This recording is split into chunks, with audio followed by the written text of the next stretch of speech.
I said fuck Xbox, fuck all these Xbox, fuck every Xbox dead channel. Won't give a damn. It's PlayStation for life. You don't get it? Let's get it. Let's do this. Let's do this, my ponies. Let's go to war. What? Say what? Yeah. I say I double tip on The Last of Us. Woo. Yeah, I double tip on the director's cut. Woo. Double tip on every damn release. Damn right. Yeah, Jim Ryan is my motherfucking boss. The boss. Yo, and we don't care about no layoffs. Yeah, all the shine are gonna keep it on the low. Shh. We'll be sucking on every damn toe. Yo. Because Sony PlayStation gets the love. Yeah, so all hell Sony, we be your ponies. You can take my wife, you can take my money. I'm obsessed with the God of War. Yeah, all my ponies ready to go to war. Blue PlayStation high, all over my head. Pentimeter PS5, 120 FPS. Blue team is the set, throw it up. I never had sex, I only care about sales. I said what I said. Woo! Only PlayStation gets my love. Only Sony gets my love. The love, pony love. Only PlayStation gets my love. Only Sony gets my love. The love, pony love. Only PlayStation gets my love. Only Sony gets my love. Thug love, pony love. Yeah. I see you Xbox. I see you playing on Game Pass for free. Nah, man, we don't do that over here. We pay $70 a game. Yeah, you Xbox be broke. You so stupid, so goofy. Fuck you, Demo Flow. Fuck you. Like and subscribe. Yeah, if you wanna see me more on Demo Flow Gaming channel. Fuck this dude, I'ma pop in the shot every time. Yeah, but I'm here to show my pony love. And you with it? Say what?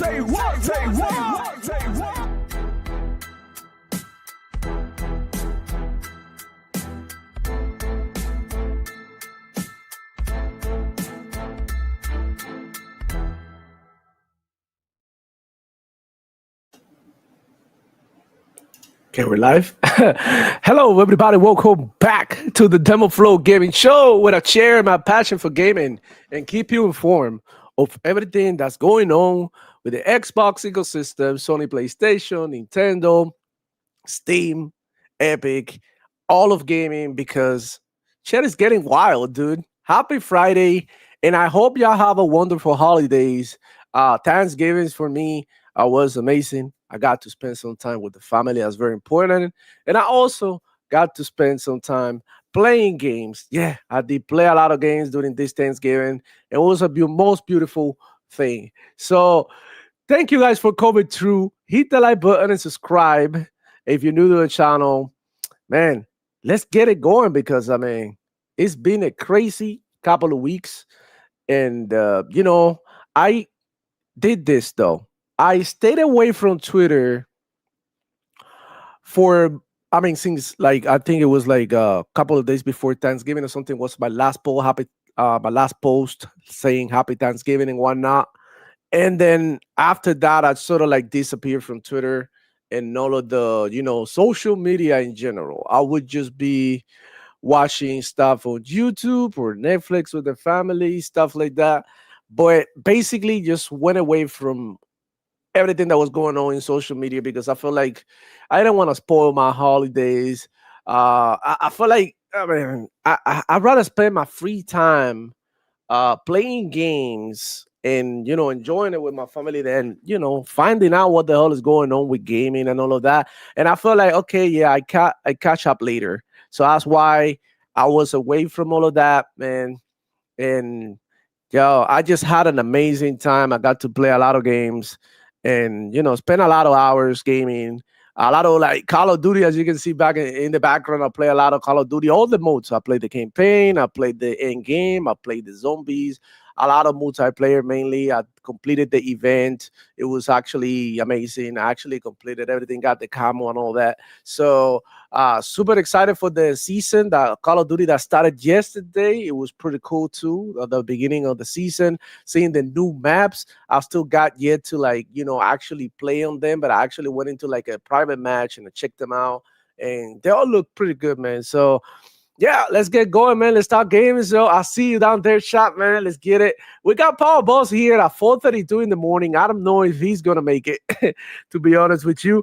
Now, by the way, guys, you have two formats for the stream. You got the vertical format, and you also get the original YouTube live stream format for your convenience. In addition, the show is also available on Kick, Twitch, YouTube, and I will add more streaming services, for your convenience for all of those who utilize Rumble.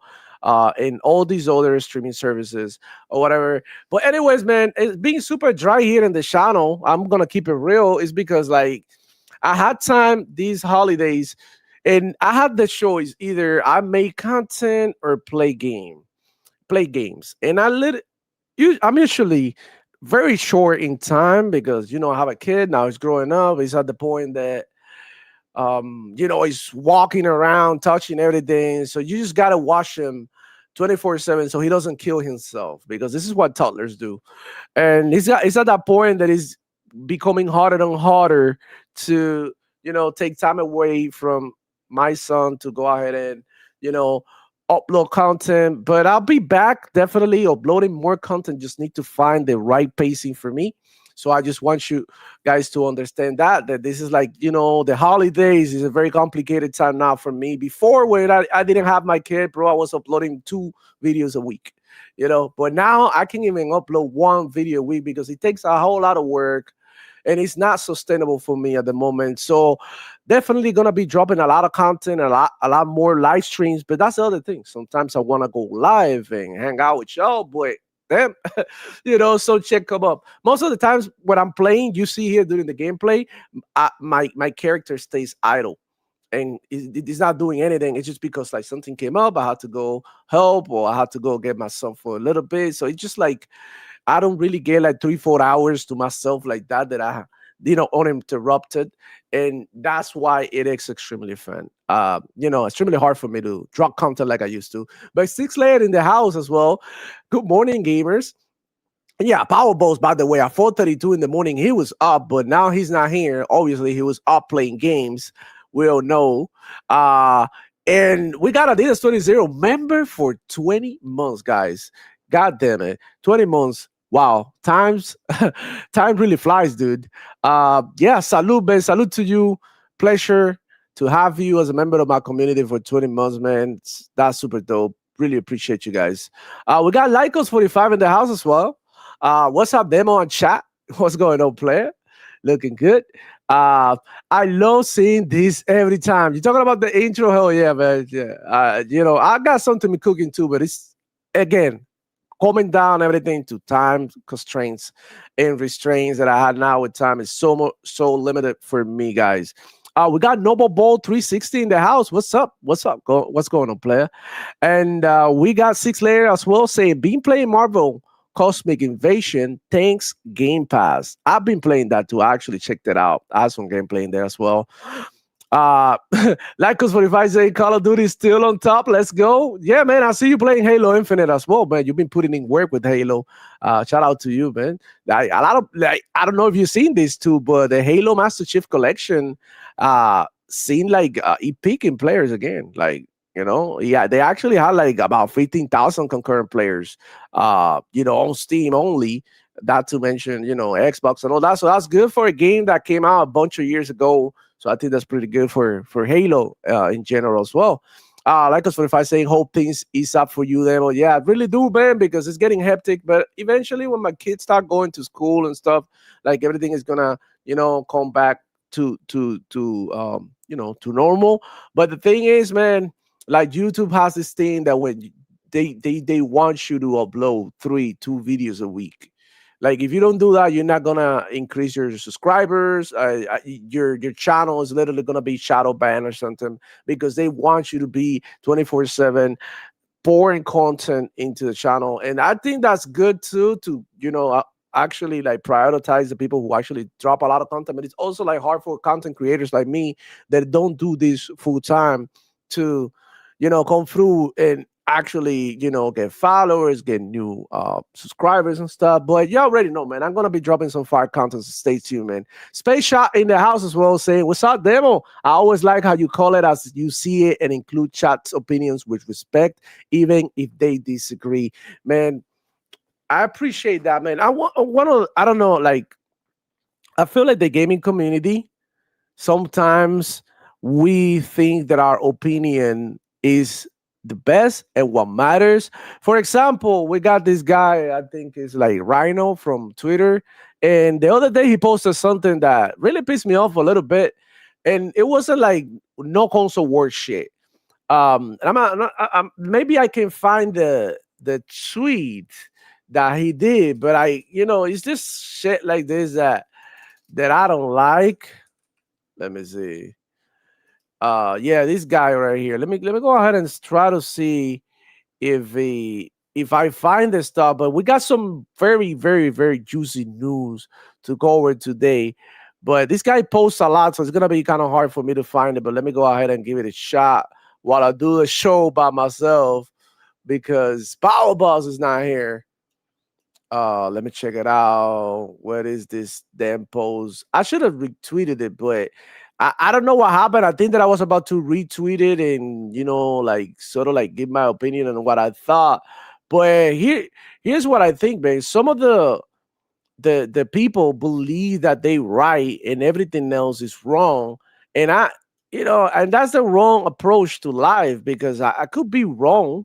I'm not perfect, but some people like gamers take everything out of proportions. They're super dramatic, and it's just like kind of whack how they react to things, to changes, right? And that's why I call these episode changes, because the gaming industry is seeing a lot of changes, and we're seeing even new players coming into play. We got freaking Netflix buying WB. I don't know what's going on with the gaming studio, but that's one of the gaming news that we have. Uh, Netflix buying, acquiring, um, you know, WB, and we know they have gaming studios as well. So we're gonna look into it. We're gonna go deeper and see what's going on with the studios as well. Boy, I mean, who would have thought that Netflix was gonna be interested in gaming? But if you go on, to Netflix on your TV or your mobile or whatever, you can see that now they have games in there. So that's kind of funny. And also, even YouTube got games in there. They might not be the best games, no triple A, no whatever. But look, it's crazy that now when I remember back in the day that gaming wasn't cool. That if you play games and you had that, like I don't know, maybe back in a dating website or something, you had like or your Instagram or Facebook profile or something, you had like something like I'm a gamer or something. People would definitely hate on you and be like, bro, you play games, ain't you a little bit old for that?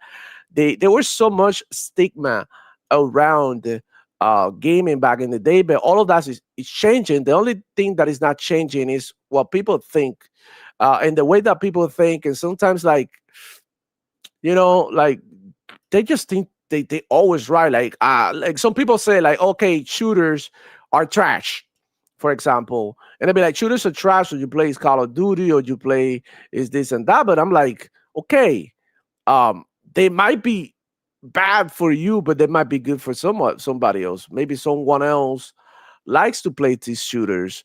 Someone else like to play these games, and the numbers do not lie. You can see that a lot of people are into shooters, and the same thing goes for games like RPGs. Like people who play shooters be talking about like, oh, turn-based RPGs are trash. And as a person who's a open-minded gamer, that I play a lot of different games, and not only the games that I usually like I don't know, Mortal Kombat, Gears, Call of Duty, Halo. That's my staple games that I know that everybody knows that I love. But I also try new stuff out, and that makes me realize that it's just a matter of taste and a matter of mood because sometimes I'm in the mood to play something like, for example, Expedition 33. So sometimes I want to play something like that, super chill. I want to get into a story. I just want to relax. Some other times I just want to jump into a multiplayer match and teabag my enemies, you know?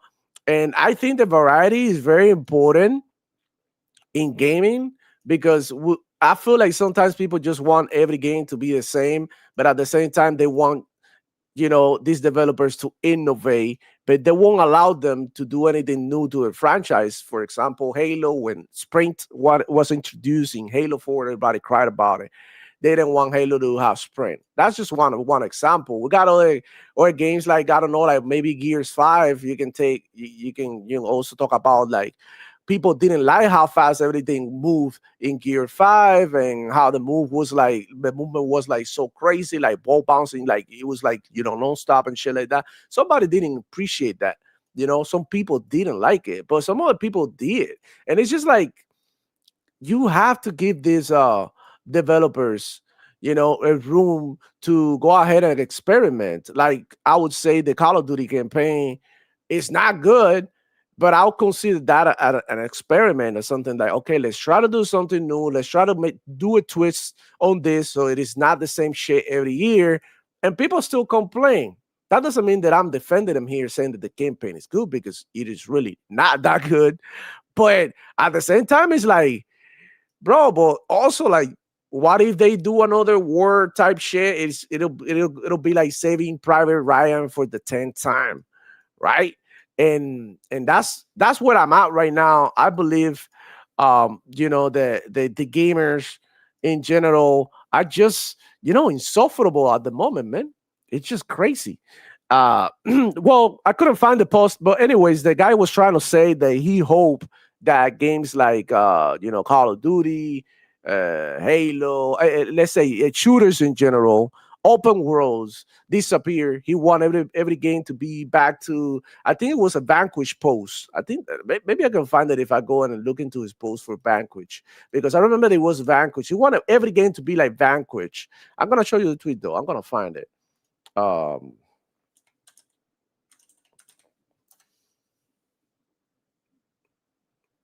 Da, da, da, da, da, da. Okay, yeah, I found the tweet here. I'm gonna show you guys, man. This is freaking insane that you said something like this.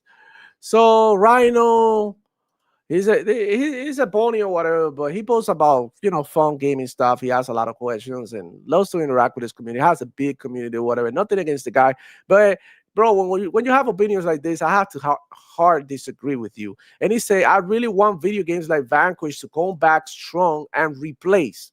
Look, it's a strong word. Replace open world games, Souls likes, and live service shooters. I mean, this is literally what the gaming industry is living off right now. Souls likes, like Elden Ring, and the new DLC that they have, I forgot the name, Eldraine or something. I forgot, but whatever. That's a huge community of people who love Souls game. I don't even like Souls game. Matter of fact, I despise them. I see a game like, for example, a game like Wu Shang. I was super excited to try out Wu Shang, but what happened? It turned out that it was a Souls game. So I tried it because I'm an open-minded gamer, but then I realized that it's not for me. I don't really have the time to go ahead and learn boss patterns like that and get so into like a Souls-like genre, because that's not my cup of tea. Now, I will play something like, Devil May Cry. I will play something like, Ninja Gaiden. That's more into the games that I like. But that doesn't mean that I'm going to say, I wish that Elden Ring didn't exist. And I wish that Elden Ring gets replaced by games that I like more. That's something that's totally wrong. And open world games, dude, like, come on, GTA, games like Assassin's Creed, as much as you hate Assassin's Creed, like, we need Assassin's Creed games. Those are like, games that you look forward to every freaking year. Blockbuster games that are like, okay, they might have good and they might have bad years, but at the end of the day, it's just content and games for you to play for. No game needs to replace other games when you have the choice to not play that game. Because a lot of people say like, oh, fuck Call of Duty or something. And I'm like, okay, just don't play. That's it. You got the choice. You can ignore YouTube content, TikTok, social media content related to the games that you don't like. You can ignore it.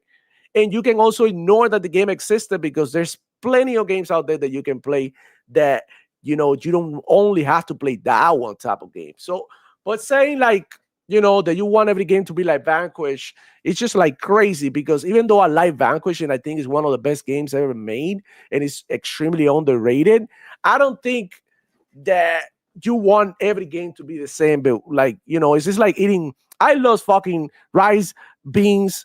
You know what I'm saying? I like, what is it like called? Vaca frita and tostones, but I don't want to eat that shit every day.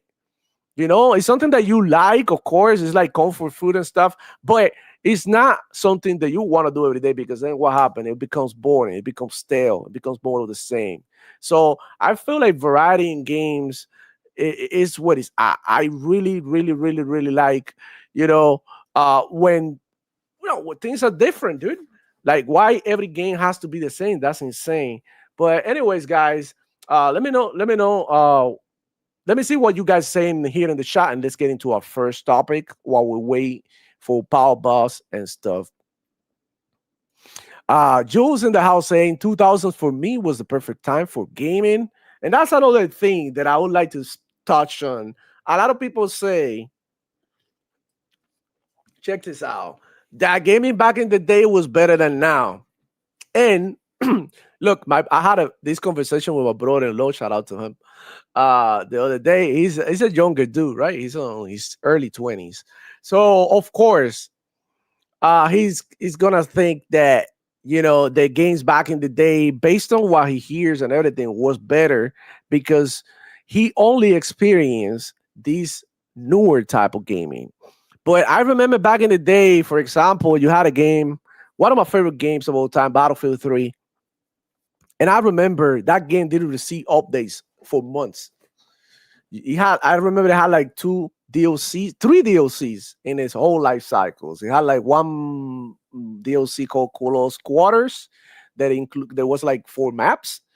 And it had another DLC later on that it was like bigger maps, and it was like 3 maps or something like that. So you get in the whole life cycle of the game like Battlefield that it lasted like, I think Battlefield 3 came out in 2009 or something, all the way to 2012 or something when Battlefield 4 came out. You only had 2 DLC packs. And it's like, that's something that we had to deal with back in the day. And also you get no patches like you get now, that you get a bug in a game and immediately these devs, like it might take them a week, it might take them a month or something, but they fix it right up. Or at least they do their best and, get the games in a better state than it was before. Look at games like Starfield. Like if you play Starfield now, is a totally different game from what it was when it first came out. Other games like, for example, Halo Infinite. You can say whatever you want about Halo Infinite, but if you go ahead and play Halo Infinite now, it's in a much better state. Everything is more stable. Game is running well. And you got plenty of content, and that's only possible due to modern gaming. Those are things that we didn't get back in the day, like tutorials. Like we didn't even get tutorials back in the day. I come from playing in the family gaming console in the early 90s, and there was no tutorials. Our games were bugged out, and they were extremely hard and inaccessible to many people with like disabilities and shit. So I feel like in that aspect, gaming has improved a lot. Now you got like adaptive controllers for people who have like physical conditions. Now you have things like you like Doom, the Dark Ages. He can slow down the gameplay so you can play slower. You have cognitive problems, so it's more accessible now than it was before. And the games have honestly gotten better as well. It's just like the thing is like it's a cultural thing that's going on in gaming, that they want to put some stuff in there that we never had that before, right? Like, for example, Call of Duty, the newest skins, like, the females, they're like very flat. Like, and I'm like, okay, I'm not asking for Stellar Blade level of jams, but come on, give some shape to to a body of a woman so that we know it's a woman. That's all I'm asking for. And that those are the things that are making game worse now or bad now. But for the most part, like getting updates, constantly getting patches and all that. I feel like gaming now is in a and also the connection, playing online, bro. Like, bro, I remember Rubber Banding back in the day, and the connections were terrible playing the original Gears of War. Playing Mortal Kombat 9, it was one of the worst experiences that I ever had, and I love that game. I had thousands of hours playing Mortal Kombat 9, but goddamn, the connection was so terrible that sometimes you had to, like, the homies that were local will go to each other crib to play. Even though we had online connection and all of that, we had to go to our cribs to play and do play online, which was awesome. It brings us together to one place, but at the same time, it's like inconvenient. Why if I didn't have gas money, or what if my car was broke down? What if it was raining or something? And it's just like gaming is so convenient and accessible right now that it's hard to say which one was better. I remember those memories that I had back in the day playing video games dearly. I remember my first experience playing video games, that I can really say, okay, I was playing for real. It was me and my cousin going to my neighbor's house, renting her family gaming console for an hour. I think it was like for $10 Cuban pesos or something. And we were playing that shit on black and white TV, bro. It was a black and white TV. And the funny thing is, like, it had no audio. That was gaming back in the day, bro. Like, you guys never seen that shit, but like, we had no audio. I had my cousin next to me, making all the sound effects because we had no audio. So we had to, like, invent ourselves our own sounds when playing games. And the funny thing is that we were even renting that shit, like going to this person house who had like a console that they rented, per hour to play games.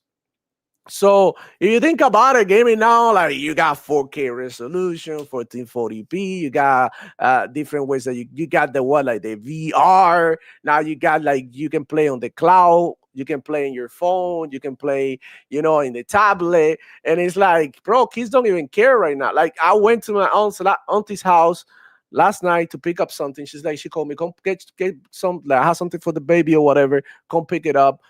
I stopped by, hung out with them for a little bit last night. My little cousins, they are playing, dude, in the freaking tablet Roblox. Oh, it's an event in Roblox, and I need to do, like, Roblox. Like, and it's like the game looks like ass. They don't care, and it's like everything is so different right now. But I mean, yeah, you can feel how you feel, and obviously that's, your opinion can change. But I will argue that gaming now, compared to what the shit that I've been through, like blowing up cartridges, like all that shit. Remember that shit in the Super Nintendo and the Sega? You had to blow the cartridge because the shit wouldn't read it. Then you had the PlayStation 1 that was also terrible. When you get a scratch in your CD, your game got stuck in that one part, or it would, like, skip. It was terrible, man. And things got better, started getting better with the 360 and PlayStation 3. And then, the console generation started getting better and better. And now we're at a point that it's kind of stale because it's sort of hard for them to push further into, like, graphics and shit like that because of the cost of hardware and everything. But now it feels like, like this year, 2025, honestly, it's been like one of the best years that I can remember when it comes to gaming. In only 1 year, we got Doom, we got Outer Worlds 2, we got freaking a new Assassin's Creed, Ghost of Yotei came out, we got Death Stranding, we got Expedition 33, we got freaking what was this other Kingdom Come Deliverance 2, which is an amazing game and a top year game of the year contender for me.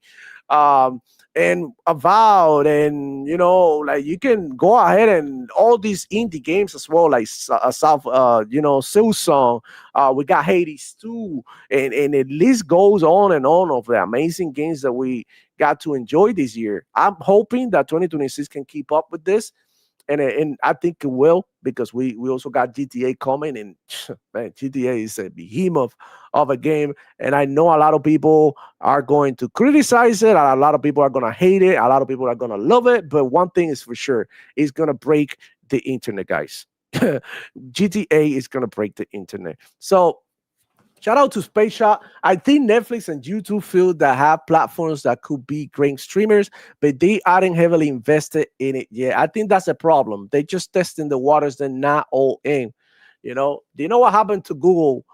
And how they pulled out of gaming, because gaming was a very expensive business for them, and that's what they pulled out. They were like, you know what, we're not ready to invest in gaming as heavy as Microsoft is, especially after the acquisition with ABK acquisition. Joe saying, I remember the times playing my DS, and now I have a PS5 and Steam Deck. Yeah, Nintendo DS, man, it was fire, man, for what it was. I remember playing that thing too. My little cousin had one too, and she's not even into gaming like that, but I remember how much she loved that Nintendo DS, man. She would take it everywhere. Now she's a grown woman and she doesn't play games or nothing. But I remember, like, when she was like a teenager, she used to play that, man. That's crazy. Um, I think instead of Netflix does get WB, they're thinking more of a content and the endless original series they can make it with the IP. I don't think of right now they're even thinking about gaming. Yeah, we're gonna get into a Netflix acquisition with WB, but definitely we're gonna be talking about it. I play all kinds of different games, so I tend to enjoy games that do something new instead of same old, same old. Yeah, I agree with that, man. We got King 100. Hi, how you doing, King? I'm that Ninja 617 saying I'd rather Final Fantasy 7 remake over the 1997 version any day. Love how games started out, but having now is at its best. I do agree, man. Like, maybe the other one, like when it comes to, like, the time and the moment that it was released, during that moment could have been more legendary than what Final Fantasy 7 is right now, right? But the fact is, like, Final Fantasy 7, you can see the graphics, the improvement from the that the remake have over the original. And a lot of people like the original better, but it's hard to argue that everything gotten worse I don't know, bro. So sometimes, guys, it's like crazy. Gaming is not its best. I don't know why, bro. And it might be the lack of time, the lack of free time that I have playing games.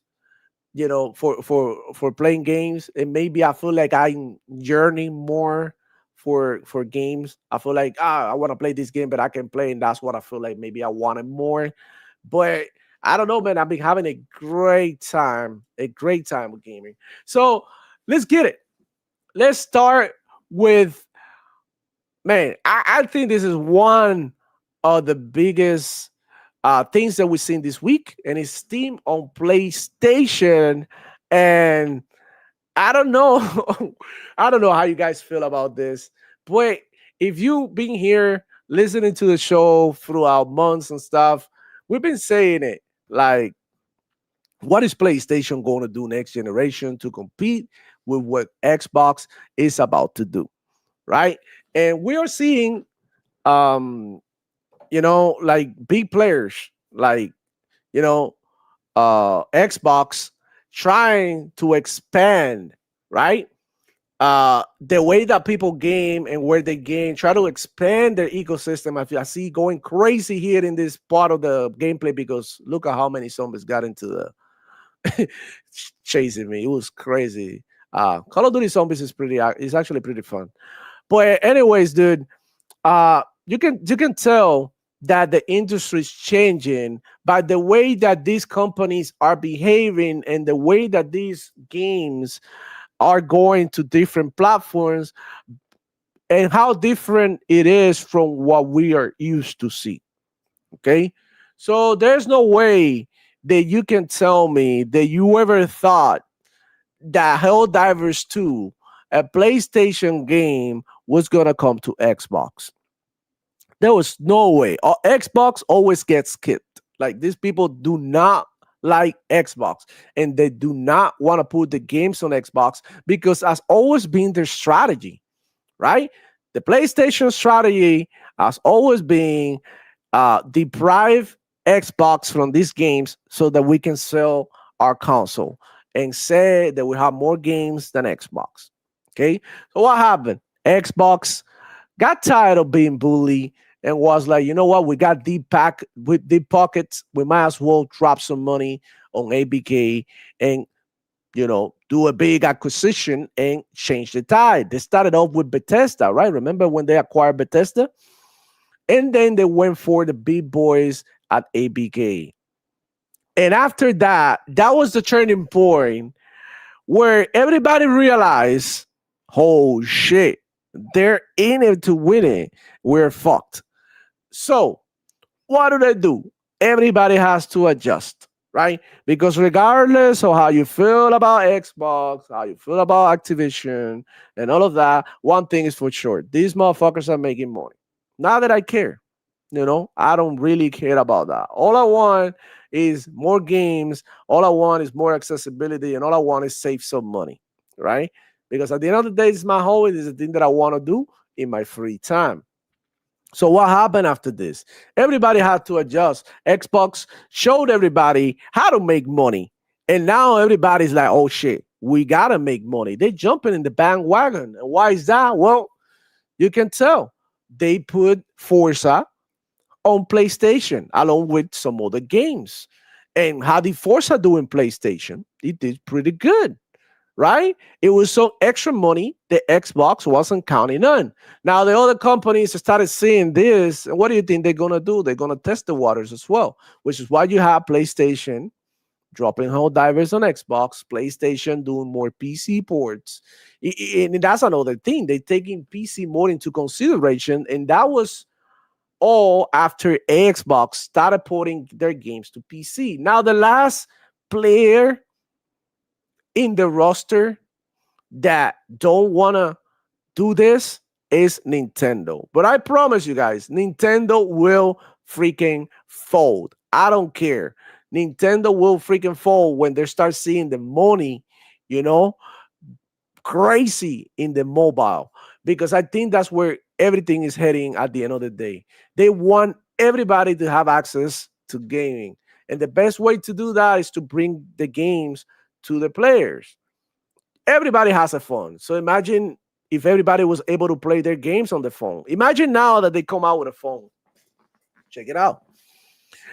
That you're able to connect the phone to your TV or display, whether it be a monitor, whatever, and you're able to play their games from your phone natively, right? Just like you can do with these handhelds, but you are now able to do it with your phone, and everybody is going to have one because that's the standard and everybody has a phone. So if that happens, like everybody's going to try to get their games on the phone. And why is this? Because like it'll come down to like, okay, people won't stop buying consoles, right? People won't stop buying the things that they like, but when there's choice, and there's a lot of money to be made, like why not? And I do believe that everybody learned a little bit from everybody. Like at least PlayStation is learning from Xbox that putting games in different places generates more profit. And at the end of the day, that's good for them and that's good for the gamers. Like the whole thing about I'm gonna sell you a plastic box in which you can only play these games is like super outdated. Like no one cares. Like all you have to do, dog, to realize that none of that shit matters is go to freaking let me see it here. Go to the freaking games that everybody's usually playing all the time. Go to the games. Go to this list right here. I'm gonna share my screen right now.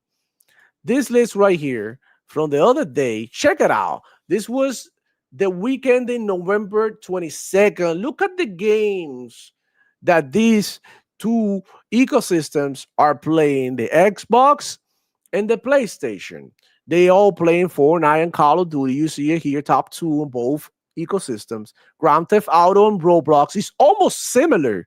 Like you can, it's almost like you. Then you got NBA 2K and PlayStation, Battlefield 6. Then you got Battlefield 6, number 5 on Xbox, Minecraft.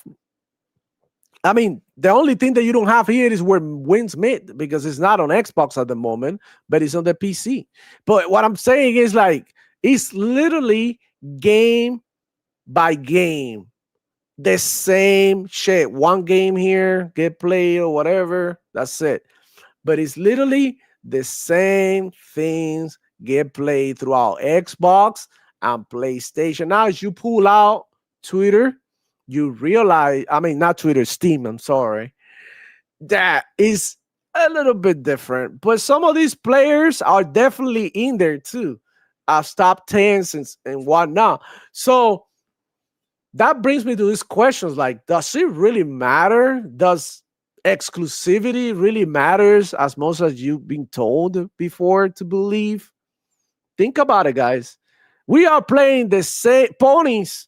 People who like told you they chose the PlayStation over the freaking Xbox because they were gonna play God of War and Spider-Man and all that, not even playing those games right now.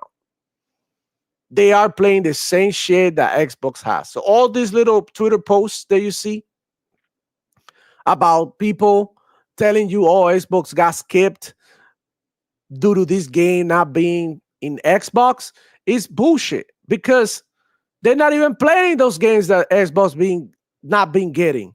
If you told me that really makes a difference, this game would easily be top 10, easily. And they're not. You can tell we are playing the same thing, both freaking ecosystems.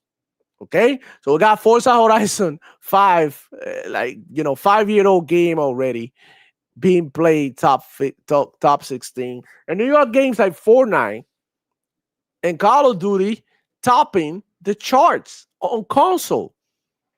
And here's the funny thing, dude. I thought Call of Duty flopped. That's what they said. Call of Duty flopped. Nobody bought Call of Duty. 63% less sales and shit. But look at it right now. On PlayStation, it's top 2. On Xbox, it's top 1. Why? Why on Xbox is top 1? Because, it's included with Game Pass. So that right there to tell you that Game Pass helps games, right? But I mean, not saying that it will help Call of Duty. Call of Duty doesn't need no help, but that's what I'm trying to say, dude. We are playing all the same shit. And it's crazy that we get told that exclusivity matters still. Okay, it matters to an extent, and I do believe that these companies will continue to do exclusive content here and there, but it's not going to be the main driving force for you to go ahead and buy a console. There's so many things that come into play right now when you are getting into gaming. You are getting into prices, what you can afford, what you want as a gamer, your desires as a gamer. Like some people want a game simple. Some people don't want to deal with the PC bullshit. All right. Some other people don't care and they don't mind it, and they're gonna learn because they want better graphics, they want better performance, they want to get into competitive gaming, or they want to run their games the best way that they can possibly do it. And there's gonna be some other people who not gonna give a damn about no digital foundry telling you that a game is running at 10 FPS more or less than in another console. Some people are not even gonna notice the difference.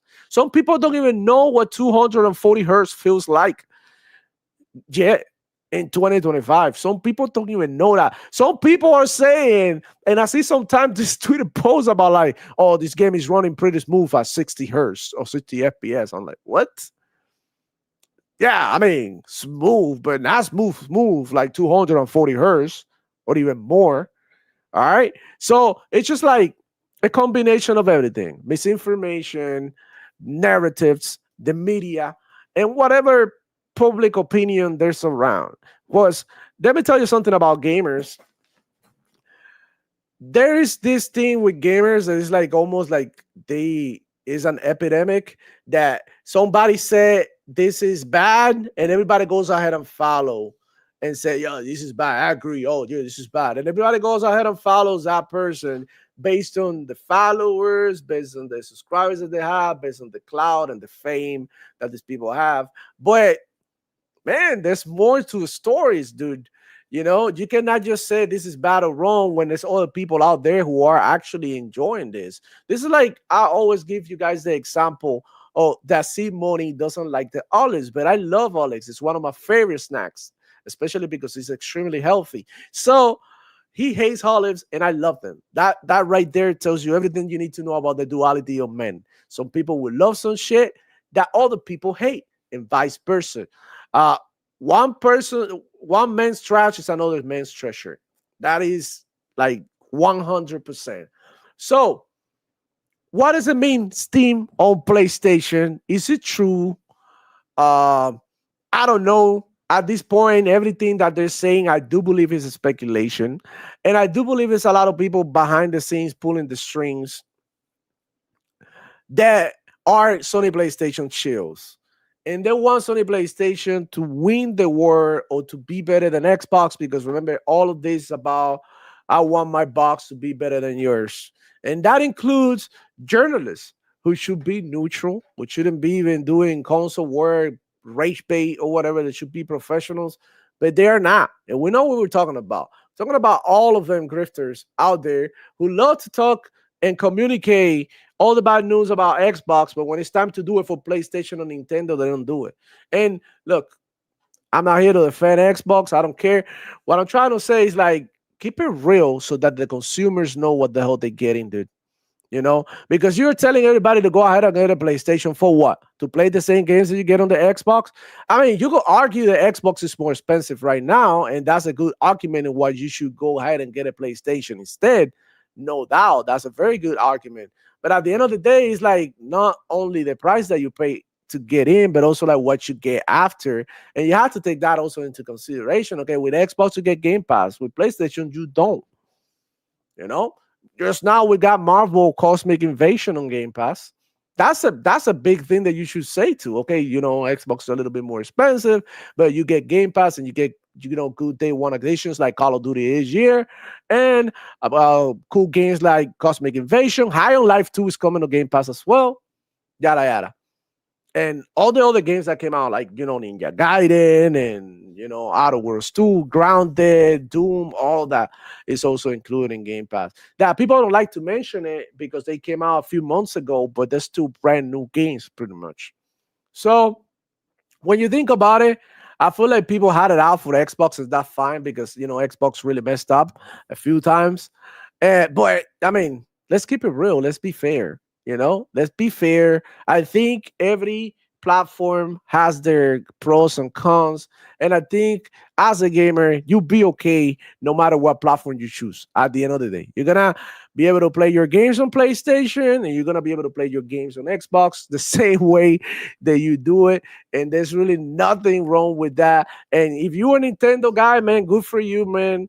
You know, that's also cool. If you play on your phone and you rather play on your phone, that's cool as well. Who cares?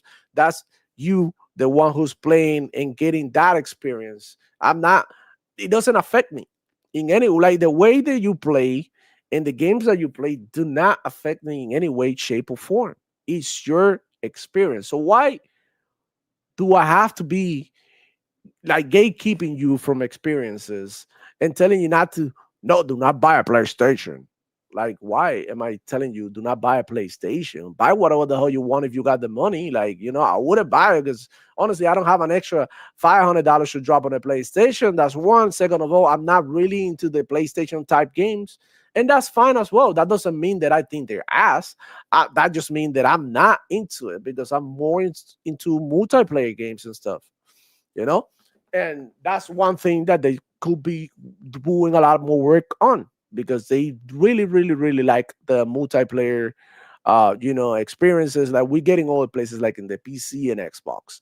But anyways, guys, that's what's going on with PlayStation and Steam. Let me know on that in the comments. Do you guys think this is true? Or do you guys think this is just like people making narratives to make PlayStation look better or something? I think that PlayStation should definitely do it. This is my opinion, and a lot of people won't agree with this. A lot of people want PlayStation to stay exclusive, but I don't care about none of that. I care about you as a gamer, and I do believe that if the next PlayStation brings you Steam, it brings you Epic, just like Xbox will. I think that's gonna be awesome, and it's gonna open up a lot of eyes, and it's gonna shut up a lot of people who talk down on ecosystems like Steam, Epic, and all of that. Because I do believe those storefronts are great, man.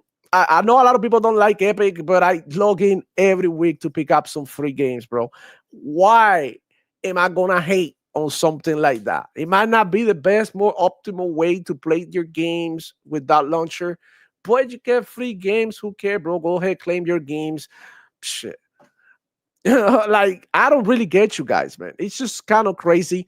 But I think that if PlayStation and Steam can come to an agreement and PlayStation can have Steam in their store, it's gonna be awesome. But ponies and hardcore Sony PlayStation fanboys won't like it. And it's because they so concerned about Sony PlayStation Pockets. Yeah, the multi-billion-dollar company, they concerned about how much money they're going to lose if people choose to buy the games on Steam and not on PlayStation. As if PlayStation didn't get money from selling their games on Steam. Matter of fact, we got Hiroki Totoki and all the executives at Sony telling you that putting games on PC is like printing money. So I think it's going to be a good thing for gamers if they do it. Now, I don't know if they will, to be honest. First off, I don't know if they have the, the OS to run Steam.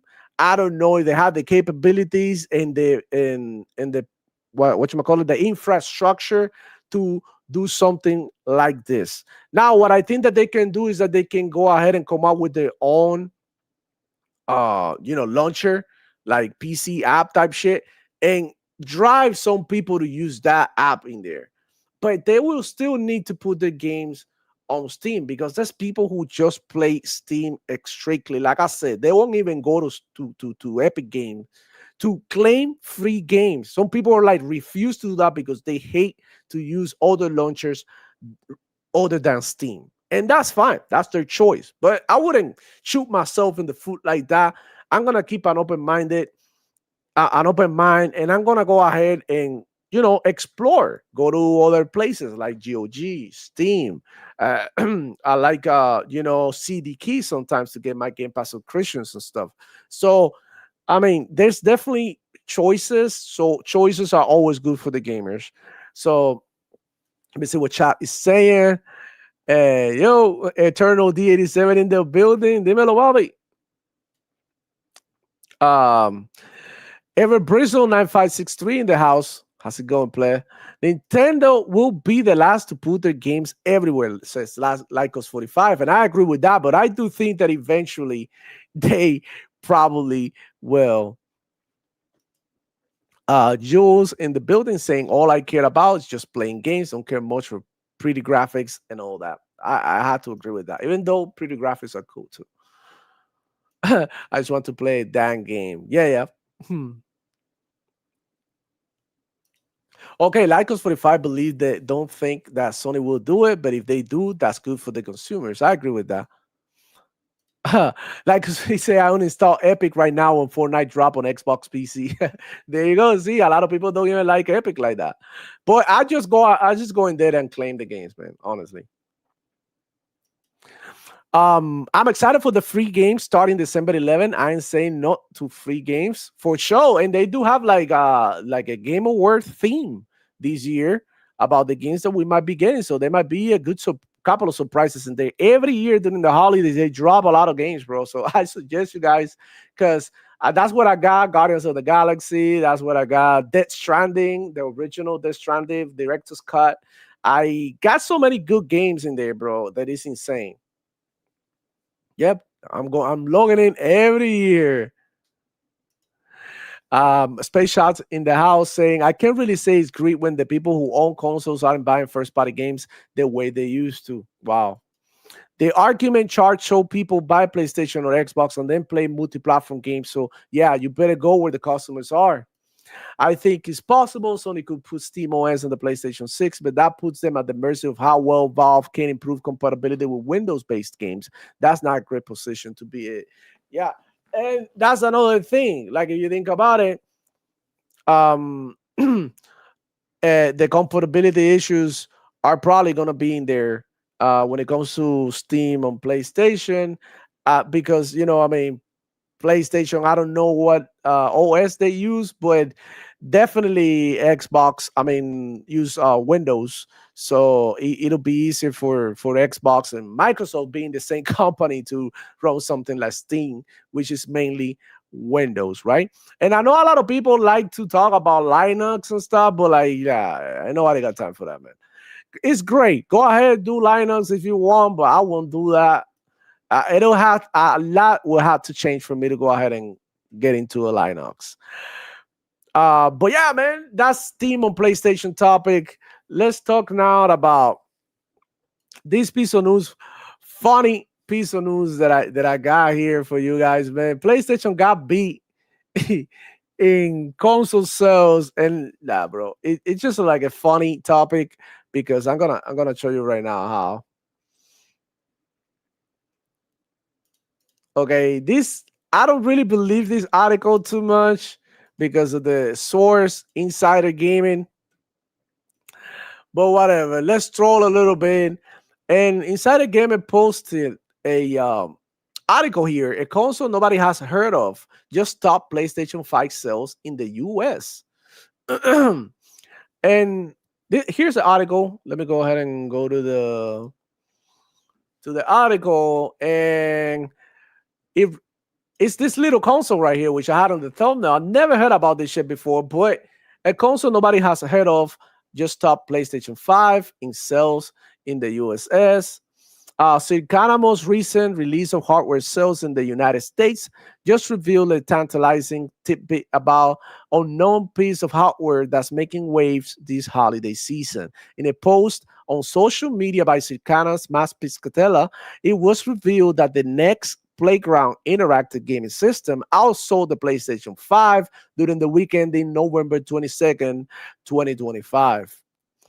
The next Playground came in just behind pole position held by the Nintendo Switch 2 Mario Kart World Bundle, this year's hottest Christmas gift. What is the next Playground? Thank you, because I don't even know what the hell this is. So Matt Picadella telling posts on social media revealed that the next Playground in interactive gaming system beat the PS5 Slim Digital in sales in the United States midway through November, prompting many to ask what the device even is. So here's a post by Mas Piscatella saying in here it says US best-selling hardware SKUs for the week ending November 22nd, 2025, rank on units sold. Number 1, Nintendo Switch 2 Mario Kart World Bundle. Number 2, the next Playground interactive gaming system. PS5 Slim Digital 1 terabyte is number 3. So that's neat. And that's the source. Circana is, I believe, is a pretty reliable source, actually.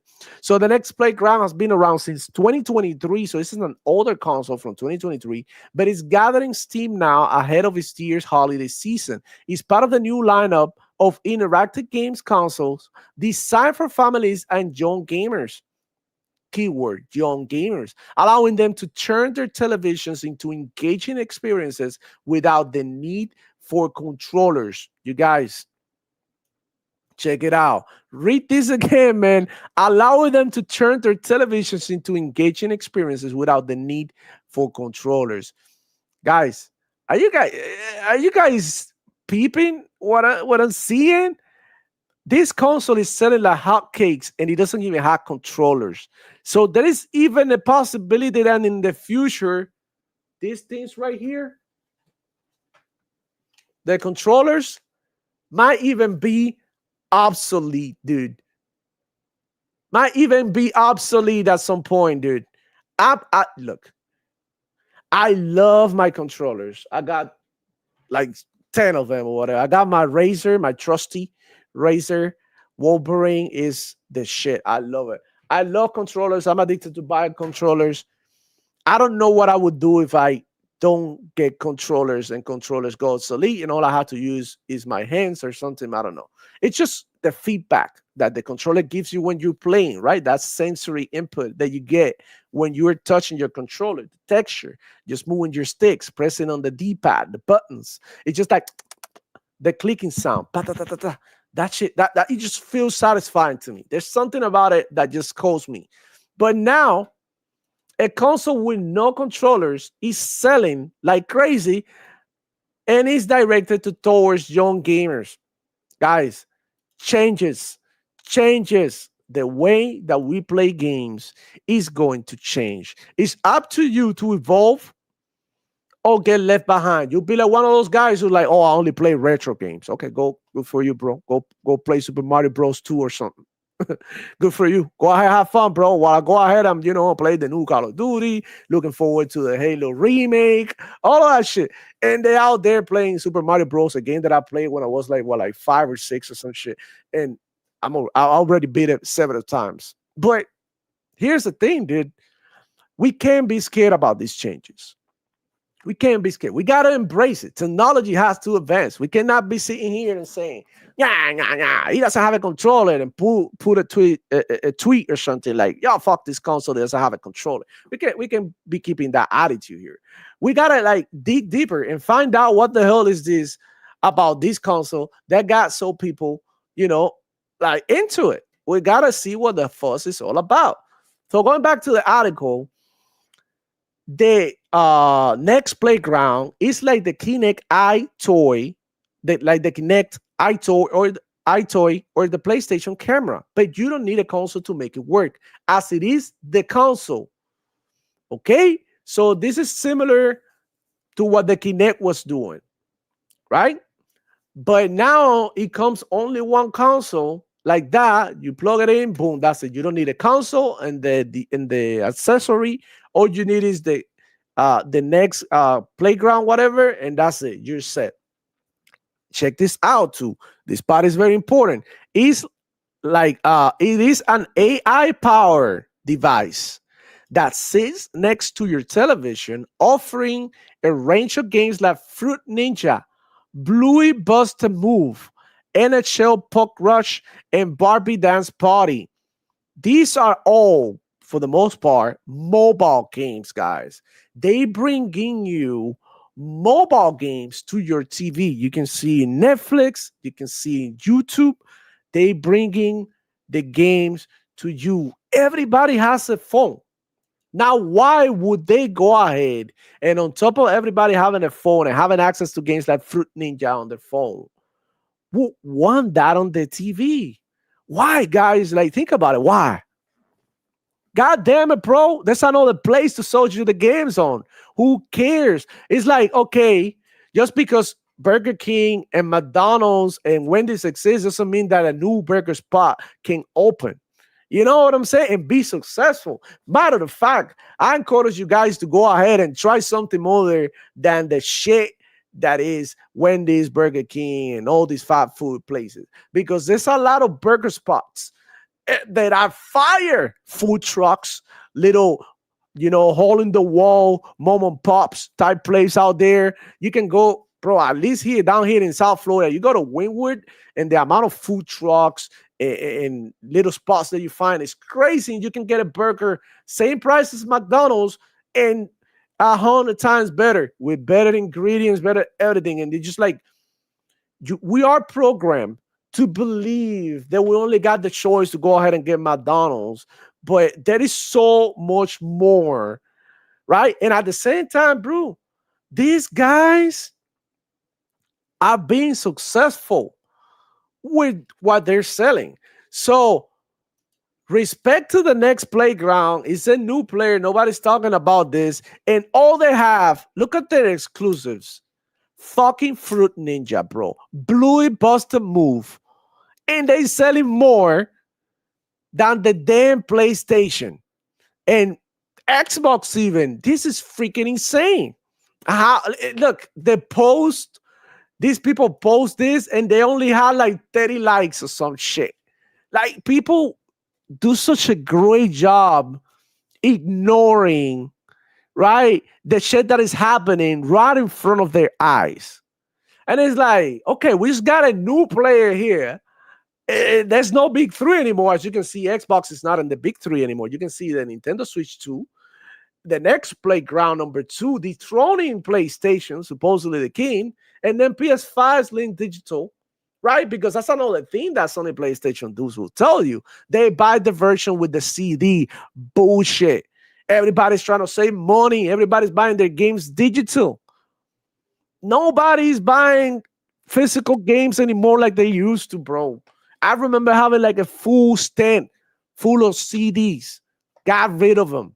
No more CDs for me. The last one I got was Red Dead Redemption original copy, bro, with the book and everything. Beautiful case and all of that.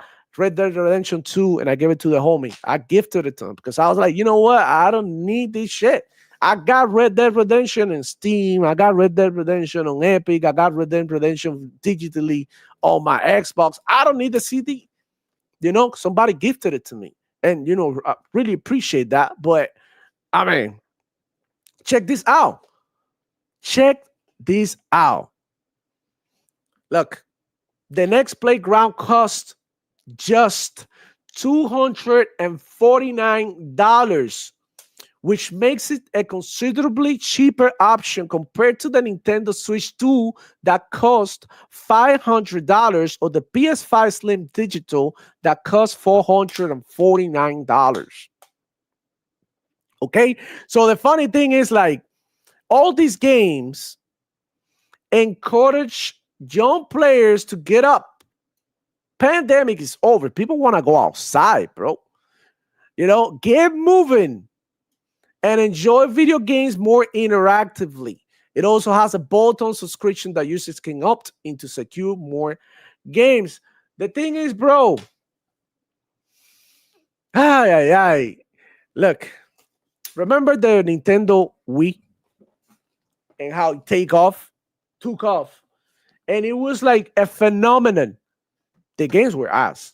I'm just gonna keep it real. The games look like trash, but they had this one thing that is so powerful psychologically for the humans that I think this thing right here, it might be a little bit dangerous too, because it's like people love to come together and hang out, bro. So if you're given this sort of experience that is fun and everybody can participate, even the smaller kids, like, this is a big win for them. So big changes in the gaming industry, bro. Big changes as we see a brand new next playground interactive gaming system coming in to the mix. Guys, this is insane. Let me know down in the comments, what the fuck do you think about this? What do you think about this news, man? I think it's kind of insane, bro. Holy crap. So let me see. The Archangel Nexus in the building. Dímelo, papi. He said, yo, the Flow family was good play. I hope everything is good. Hope we had nice holidays, man. Let's get it. We got Lycos45 as well saying, I've been thinking about getting the Razer controller too.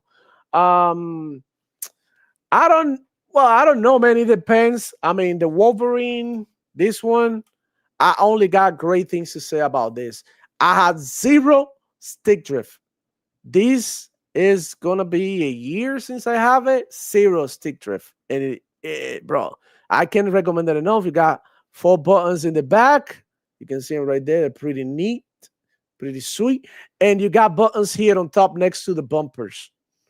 It's a beautiful controller, very beautiful. Like it feels solid, and it feels right in my hand. I would totally recommend it, but like I have my brother-in-law actually coming here because he's in the market for a controller. He said, let me go to your crib and try out your controllers. I had a GameSir, which I gave to him. GameSir with buttons in the back as well, with 2 buttons in the back. He tried that one out. He tried mine. He liked the Razer better, but he took the GameSir because I'm not going to give him my Razer. But he's going to get the Scuff, the Instinct or something like that. But yeah, Definitely, bro. Controllers. I recommend you to get a controller that has TMR sticks that don't have stick drift. I think that should be number one. And I think the ones that are super good right now is the GameSir Pro. It's really good because it has the TMR sticks. And also, I will go Scuff. And the Elite controller, the only one thing is that it doesn't have the pull rate that these other controllers have, because you can actually overclock the other controllers and make them faster, like making like more responsive. So there's like more nuances, right? But definitely recommend you Razer controllers, especially a Razer Wolverine V2, V3. I'm sorry, definitely. Um, and it's only like $90. It's not that expensive. So seeing Sears in the house. So wait a minute. So basically, Cube with a built-in Kinect is selling like that. Yeah, homie, that's just wild. That thing outselling the PlayStation is insane, and it all comes down to the price and accessibility of the thing. You know, and this is the thing. Any new player can come in here and offer you something new and be innovative and can really take off and take over. Could be like, bro, like what the hell is this? And I want to bring you back again to the Nintendo Wii. That was a phenomenon. Even grandmas used to play that shit. You see the commercials, grandma playing with the Kinect. You go to a party, people will pull out a Kinect, started playing tennis Kinect or some shit. And it's just like a fun thing to do. And it went viral. Back in the day with no social media, it was the one thing that was hot. It was like a Tamagotchi. It was like a, I don't know, like a fidget spinner. It just went like everybody was into it. And that was just a Nintendo Switch. Imagine what could happen with a new player, like the next playground, whatever. I can't even let me memorize it. The next playground. Next playground. A big fucking player in the building, bro. Nobody know about this shit. And nobody's even talking about it. PlayStation guys are not saying nothing. In fact, this article got overlooked. Nobody even, talked about it. This is probably the only place in which you're gonna hear that. It's kind of fucked up that Power Boss is not here because he would have loved this news. But it's crazy. It's crazy. I thought folks didn't want to play with Kinect controls anymore. What happened, bro? It's just like sometimes people are not ready for the technology that has been given to them.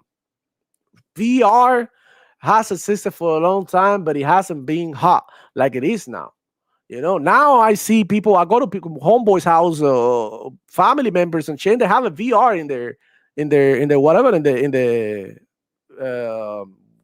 their setup in their living room or whatever. And I was like, bro, you have a VR? Yeah, I play here and there. Whatever. I'm Meal Meta. Yeah, let's play some.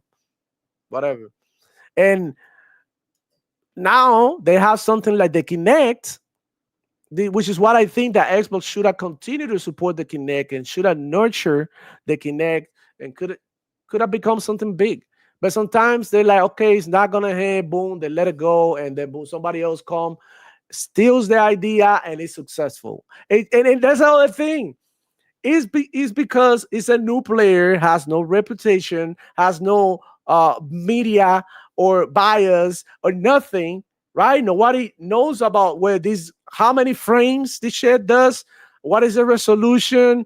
No one gives a damn about it. No one. Was it mentioned in the article the power of the box? No. No one cared about it. The games, the exclusive, was it mentioned? No. The big AAA game, was any big AAA mentioned in there in the list of the games that were hot? No. There were mobile games that you can actually play on your phone already. So the reason why this thing is selling, I don't know. It probably cut off Steam or some TikTok or some shit. It's crazy. A lot of grease in the house, man. Sliding through, smash the like button. Yeah, that's right, guys. Smash the like button and subscribe to the channel if you're new to the channel, because Hey bros, what's going on? This is Cotton. Be sure to subscribe to my channel if you haven't already, because subscribing makes you feel Yeah. Subscribe, guys. God damn it. This sounds like the return of folks just wanting to have fun playing games. I think so. And I think that's part of it. I was speaking to one of my colleagues at work, and we're talking about how times are changing. And the pandemic sort of put everything in stop, right? And we spent like almost 2 years in lockdown without going out, without interacting. A lot of people didn't even date for the for that, for that period of time, because they were either scared of getting sick, they were scared of spreading getting sick to somebody else. A lot of people didn't even go out the house for the time, and that had repercussions in our psyche and mentality and our social behavior as well. So what happened? People didn't want to come together anymore. Parties weren't happening. I have a friend, he's a DJ, and he was pissed with the pandemic because it's like, oh my God, I miss throwing parties. And I'm like, bro, shit. And now he's like booked 24/7. He's booked. There's parties, there's people going out, there's people going outside. I think people are realizing that being inside with all this technology, it's just like not healthy. And it's something that we did back in the pandemic because we had no choice. But and here's a quick example. I could be playing the best game ever, guys. The best game ever. I could be immersed. For example, a game like Outer Worlds, right? Outer Worlds 2, I love the game. I was super immersed in the game. I'm playing this game. I got a notification. One of my friends want me to play whatever other game with them. I drop whatever I'm doing and then go play with my friends. It's just like something about humans that we need each other. So when you see somebody else playing again, you want to go ahead and join the fun. And I think, yeah, that's what it sounds like, Seer. I think that people are getting back to being more social. And I like this, man. I actually like it that people are going buying a box without zero care in the world for how much resolution, how many FPS, none of that. All they want to do is get together, have some fun. Even if they get fucking motion sickness of playing 30, 20 FPS, but they just want to have fun. And I'm happy for them, bro. Straight up. I'm actually gonna go ahead and check it out because it might be a fun thing to do here with my family as well. So Archangel Next is saying the lines used to be around the block for physical release. That's long gone. Yeah, I remember, bro. Trust me, man.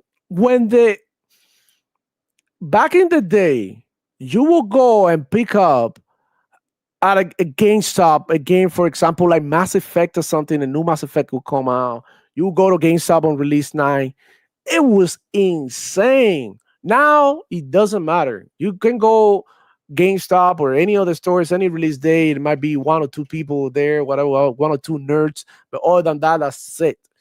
That's it. Even when the consoles released, I remember that there was some people lining up when the Xbox and the PlayStation 5 came out.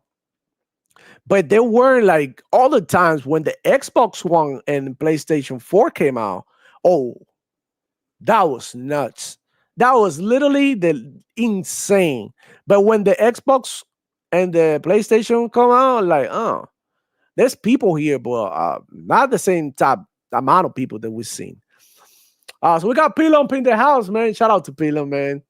Pilump is the homie. Shout out to you, bro.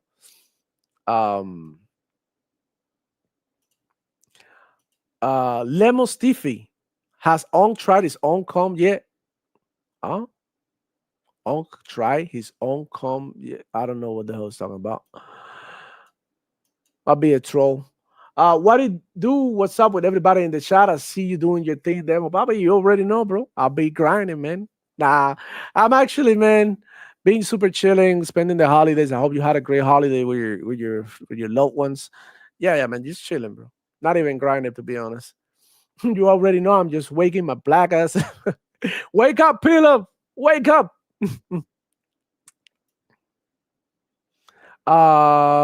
Demo, how you like season 1 of Black Ops 7? Oh my god, yeah. We're gonna get into our topic. Black Ops 7. I've been having sorry English bad, hermano. Yeah, you can tap it in Spanish too. Dímelo en español también, papi. No pasa nada. Mételo en español and I translate for everybody, man. Don't matter. If you do it in another language, don't worry. I got ChatGPT here that I'll translate. It don't matter, man. Just, express yourself in the chat as much as you want, bro. Chilling. So, yeah, man, I've been playing a lot of Call of Duty, as you can see there, since you guys asked. Let's talk about Call of Duty surviving. And I got some bookmarks in here that I would like to share with you guys. One of them I already did. But we weren't talking about Call of Duty. We were talking about every console basically playing the same games. But we're gonna go here into the chart, and contrary to what we've been told about Call of Duty seems to be doing pretty good still. Even though this might have been one of the years that Call of Duty is not doing its best because of their reputation, which is due to their own fault and shortcomings. But now you can appreciate that it's still on top. Look, these are the PlayStation US top 15 games ranked by total weekly active users. In the week ending on November 2025, that was a week ago, basically. And number 1 is Fortnite. Number 2 is Call of Duty on the PlayStation. I mean, that week. Then we got Call of Duty being on top on Xbox. And look, if you go down, because a lot of people say, and I hate to bring this up because I don't think that we should be hating in either or games, because I think both games are good. But we were told the Battlefield was going to step on Call of Duty, and it was going to step on that neck. It wasn't going to let them breathe, and they were going to take the crown this year. But look at Battlefield again, number 6. And if you go number 6 on PlayStation, number 5 on Xbox. And if you go to Steam, you can see that the player base has declined as well. And it's just like the period of honeymoon is over. And the same thing is probably going to happen with Call of Duty. It's probably going to decline. But for now, it's actually on the rise, because a lot of people are realizing that this Call of Duty is actually good when it comes to the multiplayer and the zombies, right? The one thing that is fucked up is the campaign. But the one thing that saved that is Endgame, which I believe is actually really good. I've been playing Endgame, and I've been, enjoying it here and there in my downtime when I have no friends online and I want to unlock something on one of my guns because I prestige or something. I go to Endgame, do a couple of missions, extract, have my fun. I think it's solid. But, man, and it happens to every freaking game that go ahead and tries to diss or try to talk down on Call of Duty. And it's like, Call of Duty is not just a game anymore, dude. Call of Duty is a movement. You gotta be involved with the community to know this, man. Call of Duty, okay, there's casual players, right? People who just go ahead and pick up the game, right? And they're like, oh, I'm gonna do a couple of Call of Duty matches. And that's fine. That's awesome. There's some part of the community who just care about zombies. They just want to play zombies. I know a part of the community who only buys Call of Duty to play the campaign. Okay, they play the campaign, they get off. They like, I'm not dealing with multiplayer. We know, I got a very good example of you for you is Hargi. He only cared about the campaign. He doesn't really care about the multiplayer. That's the only reason why he will buy a Call of Duty to play the campaign. Boom, and that's it. Which I find it kind of funny, because it's like, okay, you spend the $70, $60 buying a game and you only gonna play a quarter of the game, because Call of Duty, bro, whether you like it or not, it has content. Look, got the campaign, which is like, I believe like 5-6 hours, something like that. After the campaign, the fun is not over. You can go ahead and do end game. Then you have a bunch of missions, a bunch of shit to unlock, a bunch of things to grind for, a bunch of objectives to fulfill, right? And then you got zombies, which I know is a separate game on its own. You got games like Left 4 Dead that come over here. It's literally Call of Duty Zombies, right? That's zombies. You got so many things to do in zombies, not to mention that they updated every single season. They add new maps, new Easter eggs, new weapons, yada, yada, the whole thing.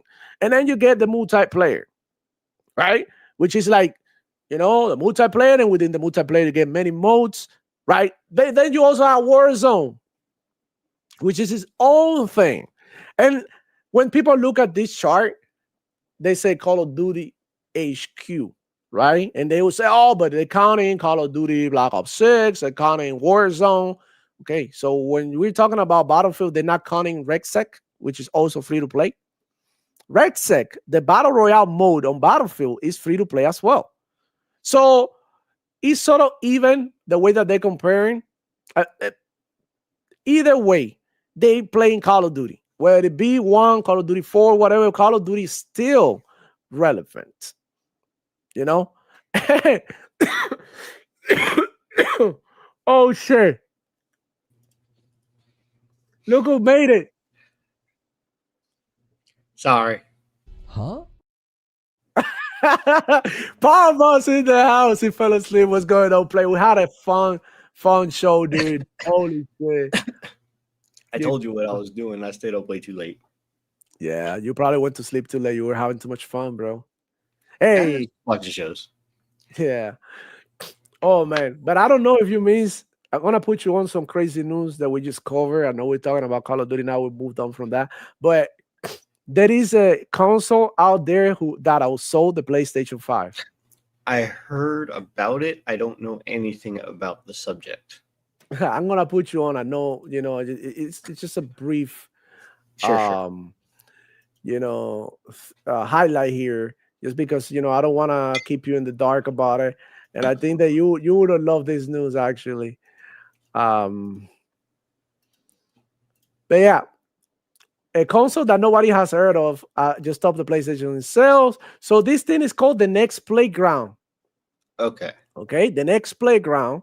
And check it out. He outsold the PlayStation 5 Slim Digital in November 22nd. In the week ending November 22nd. So he's behind the Nintendo Switch Mario Kart World Bundle. Okay, so basically, really quick, Pablo, so we can move on because people already heard about it. This is a like a Kinect by itself. Okay, so the type of games that he plays is let me see. Fruit Ninja, Bluey Buster Move, Barbie Dance Party. Those are the games that he plays, and he's outselling the PlayStation. And it's cheap. $250. And it's cheap. Yeah. That's it. What do you think about that? It's something. It's something. It's crazy, bro. It's crazy. Call of Duty is surviving. Yeah, I've been seeing that at the top of the charts still. Battlefield 6 lost a lot of its players because a lot of them were COD players. But Call of Duty HQ being at the top also is counting more than just Black Ops 7. So that's another thing that people also have to keep in mind. Call of Duty HQ counts Black Ops 7, Black Ops 6. That's it. It's not counting anything else at the moment. It's Black Ops 7, Black Ops 6, and Warzone. Right. Yeah. And Battlefield is Battlefield and RegSec, which is also free to play. People don't like to say that, but all right. So back to Call of Duty, man. What we're talking about, check it out, man. What do you think about this, man? Call of Duty is still on top. It's crazy shit. And there was also news that it was the most bought game on PlayStation as well, digitally, something like that. It's not surprising. It's literally the game. It's Call of Duty. Yeah. I feel like Call of Duty, man, it's just like I was saying earlier here that it's like a movement now. And if you take a look, like today, the Call of Duty league's starting, okay? And the competitive scene is on fire right now. Now you can go and look at the content creators and the activity of this, on YouTube, and how well these videos and content is doing. And it's on fire right now. It's a lot of traction. So I'm going to say this, okay? Call of Duty has millions of players regardless. Yeah. Okay. Across PC, PlayStation, Xbox, and rumored to be soon Switch 2. It is very big in the competitive scene. It is going to be bought regardless because people are going to always be playing the latest and greatest to keep showing up for the tournaments, to keep trying to make money. Okay, Yep. so that is never going to change. It is going to be bought. However, I have stated this before. Uh, the campaign is garbage. Oh yeah, I It was just it saying it it, earlier. it completely went off the wall bonkers bad. Yeah. It has good few nostalgia things if you know what to look for. If you played past Call of Duty games, the multiplayer is just more of the same. It just changes a few mechanics, adding in the wall jumping and taking out other things. It's just what it is. It's not better or worse. And the zombies is honestly carrying it. And if I'm not mistaken, there's also a new zombies map that's about to be introduced soon. Yeah, yeah. Um, Shout out to Young Dreads, man. How you doing, bro? Shout out to him. Uh, so yeah, man. Yeah, we were just saying, like, people were gonna buy it regardless, and it's part of I think when it first came out, people weren't showing a lot of interest, mhm. and now that they seen the community, the competitive scene reacting positively to it, and the campaign, we know about it. But zombies is decent, and multiplayer is very good. I would say multiplayer is better than Black Ops 6, and I feel what do you mean? Like a lot of people are falling back to Call of Duty due to FOMO as well, because this is something that they do every year, and now they're missing it. They went ahead and played Battlefield. They realized it was a very different game, and now they're coming back. But that doesn't mean that they will stop playing Battlefield. That's the other Well, thing. everybody that was playing it, that was Call of Duty players, that were trying to go from Call of Duty to Battlefield 6 for trying to make Battlefield 6 more like Call of Duty, a lot of those players left. That's why Battlefield numbers dropped. Okay. Good, bad, or indifferent. Okay. There are genuine people who play both. There are genuine people who are Battlefield 6 players who are not trying to turn Battlefield into Call of Duty. Okay. There are a lot of things that I think Battlefield has unique that Call of Duty does not do. Yeah, There definitely. There are things that Call of Duty does Definitely. that Battlefield doesn't do. I feel Power Keeping the Boss. games separate is the same. Is the better way to go to make sure that there is Exactly. variety. Exactly. It's oil and water. They don't mix. Call of Duty is one thing, Battlefield is another one. But I would say this though. The one thing that Call of Duty is always gonna have, and it hardly disappoints, is content. They are gonna have the content. Like, bro, they already dropped season 1. They got a new battle pass, they got new maps, they got a new weapons. Already. Game is being out for a week. They already have boom. Now, in the next 2 months, they drop another boom season. Weapons, maps, games, modes. They have events now, like throwing the snowballs for Christmas and all of that. And it's just like they keep, updating the game very periodically, right? So that is, Battlefield hasn't been able to keep up with that. They haven't really had that much content. And it's not to say that Battlefield is bad. It's just like the whole Activision is working around Call of Duty like 24 hours a day, trying to drop content and make content for Call of Duty. Battlefield Studios is not as big, and it's just like they get a lot of support. Yeah, that's definitely another thing I was going to bring up between the different sides of the studios, because while Call of Duty can always have all sorts of things revolving around it, Treyarch and Infinity Ward and all that, and Activision itself, then that Call of Duty always has content. They have massive amounts of studios, and then Battlefield, is a small studio, and they can only do so much. So there's a lot of going to be content disparity between the two always. Yeah. That's one of the things that we always say, right? We always say, like, okay, Battlefield wants to be a serious game. How are they going to monetize being so serious? That's one of the things.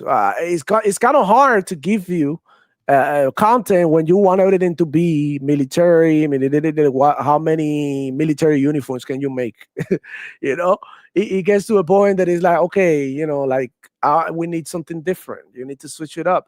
If not to get to the point that it's ridiculous like we had in Black Ops 6, but to the point that, okay, this is fun, this is cool, right? Like, and it's hard when you want everybody to maintain the same military strict vibes, and it's just like, it's hard for the developers as well. So I want to put this on the community. you want the game to have updates, but like, you get mad when they do something different with the game. So if you love Battlefield, allow these developers to drop their content and be critical about it, but be critical constructively so that they can get better, but allow them to explore as well new ideas. Because if you don't do that, the game is going to become stale, people are going to get bored, and here's your result: people are going to end up living, going somewhere. Okay, Call of Duty, Fortnite is crazy right now, bro. It's popping. Let's keep it real. They have an update. It's like GTA. I'm about to like jump into that shit. They had like one of those servers that you do heists and stuff like GTA. Sounds like fun. Might even play. I don't even fuck with Fortnite like that. But if my homeboys are playing, that's the thing that I'm saying. People playing the game will drag you to play the game with them, even though you don't like it. And that's the case with Call of Duty as well. Everybody has it. All your friends have it. So let's say, not forget that Battlefield 6 has no competitive mode. It is literally progression, and Call of Duty, you're on a grind. Mm-hmm. So let's not mix words. That also is a very big factor of why Call of Duty has a big player base, because they are on that grind. Okay, the rich is gonna get richer. So let's say, Power Boss, you decide this year that you're not gonna buy Call of Duty. But we're homies and we always play together. And every time you hit me up, I'm like, oh yeah, what you on, bro? I'm playing Call of Duty. What you got? I got this new camo. I got this new skin. I got this new weapon. I got this new map. Oh, I hit a reticent rank in the competitive, and you are gonna start being like, damn. Maybe I should go ahead and hop in with the homies, bro. They seem to be having fun. Maybe it's not that bad. Maybe it's like, okay, Christmas, days off, I'm bored. What do I play? Battlefield. But like 5 of my 6 friends that play with me, I play Call of Duty, bro. And that makes the difference. And look, not to say that one game is better than the other one. Like we say, oil and water, they're both different games on their own leagues. And a person like me is able to play both, but a lot of people just want to pick and choose one. And when you have a lot of people playing one game, what do you think they're going to choose? All your friends. They're going to hit you up. What you play? No, Battlefield. Wow, we don't play that shit. We play Call of Duty, for example. And the same thing will happen the other way around if everybody was playing Battlefield and, on your friend list, and you are a Call of Duty player, But Call of Duty has this thing that is addictive. When you play Call of Duty, it's addictive. You need to get off really quick, because otherwise you get stuck. And you get like, okay, I do better next match. What next thing you know, boom, you're playing Call of Duty all year long, and you don't even notice. Like it happened. I dropped Outer Worlds, bro. I'm almost done with the game. My homies have been playing Call of Duty. They've been hitting me up. There's no way that I'm gonna like go back to playing Outer Worlds when all my friends are playing Call of Duty. It's hard to say, okay, guys, you know what? I'm not going to play today. I need to finish Outer World. Fuck that, bro. I'll finish it later. Let me go get it. You know what I mean? Spank some noobs, right? Like, that's how I see it.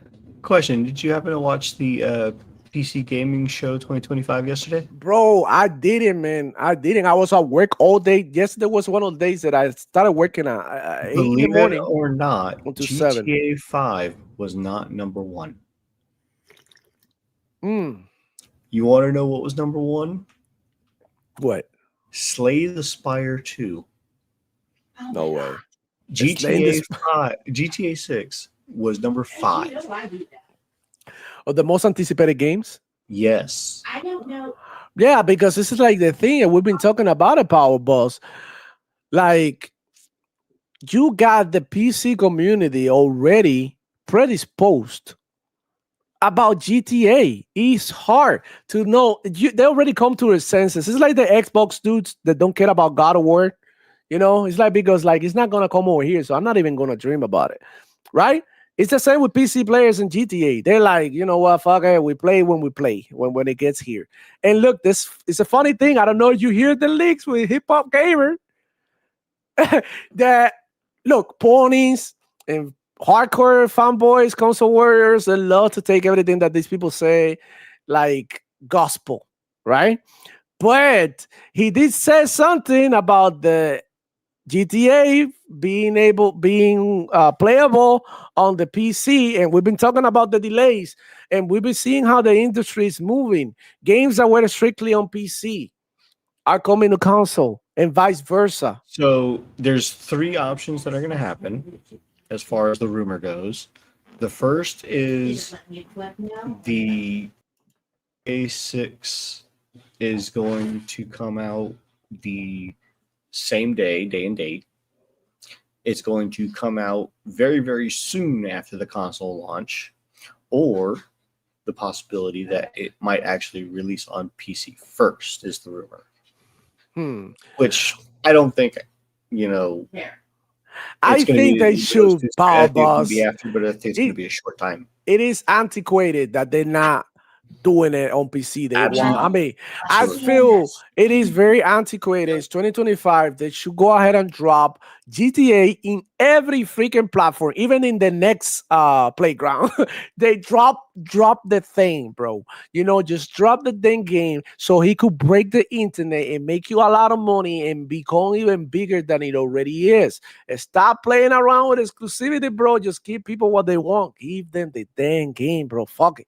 And ultimately, this is what we want. We want these games to be everywhere, bro. Imagine how big the online is going to be if all the platforms come together.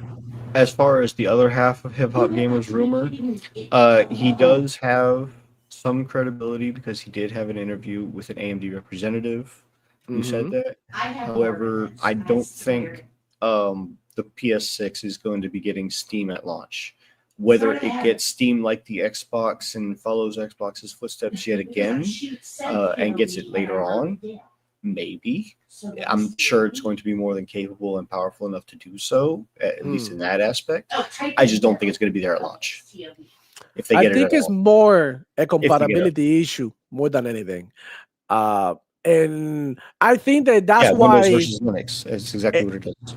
Everything will flow better with Xbox and Steam and Epic and all these storefronts because Xbox utilize a version of Windows. And now what they're doing with the app now, they optimizing it for gaming. And now they gonna bring and unify all of that in one OS or ecosystem or whatever. And then they're gonna make it to play seamlessly, like the same way that it does when you play on your PC. Because now I can launch my games, Steam games and Epic games from my actual Xbox app. So it unifies everything. So they getting ready little by little for the new generation. And we were saying it here, Power Buzz, in the past shows, what is freaking Sony gonna do, to respond to this move by Microsoft of putting and adding PC stores in their console. And one of the things, they had to do it too, right? That's one of the things that we say. Because, let's say you got God of War and you got Uncharted and you got a new Last of Us or remake or Last of Us revamped or something. A brand new Last of Us game that is going to be amazing, right? But you don't have Steam, dude. I mean, a lot. You don't have Epic Games. Epic Games next week is gonna start giving games away for the holidays, and they start giving 2-3 games a week, even more.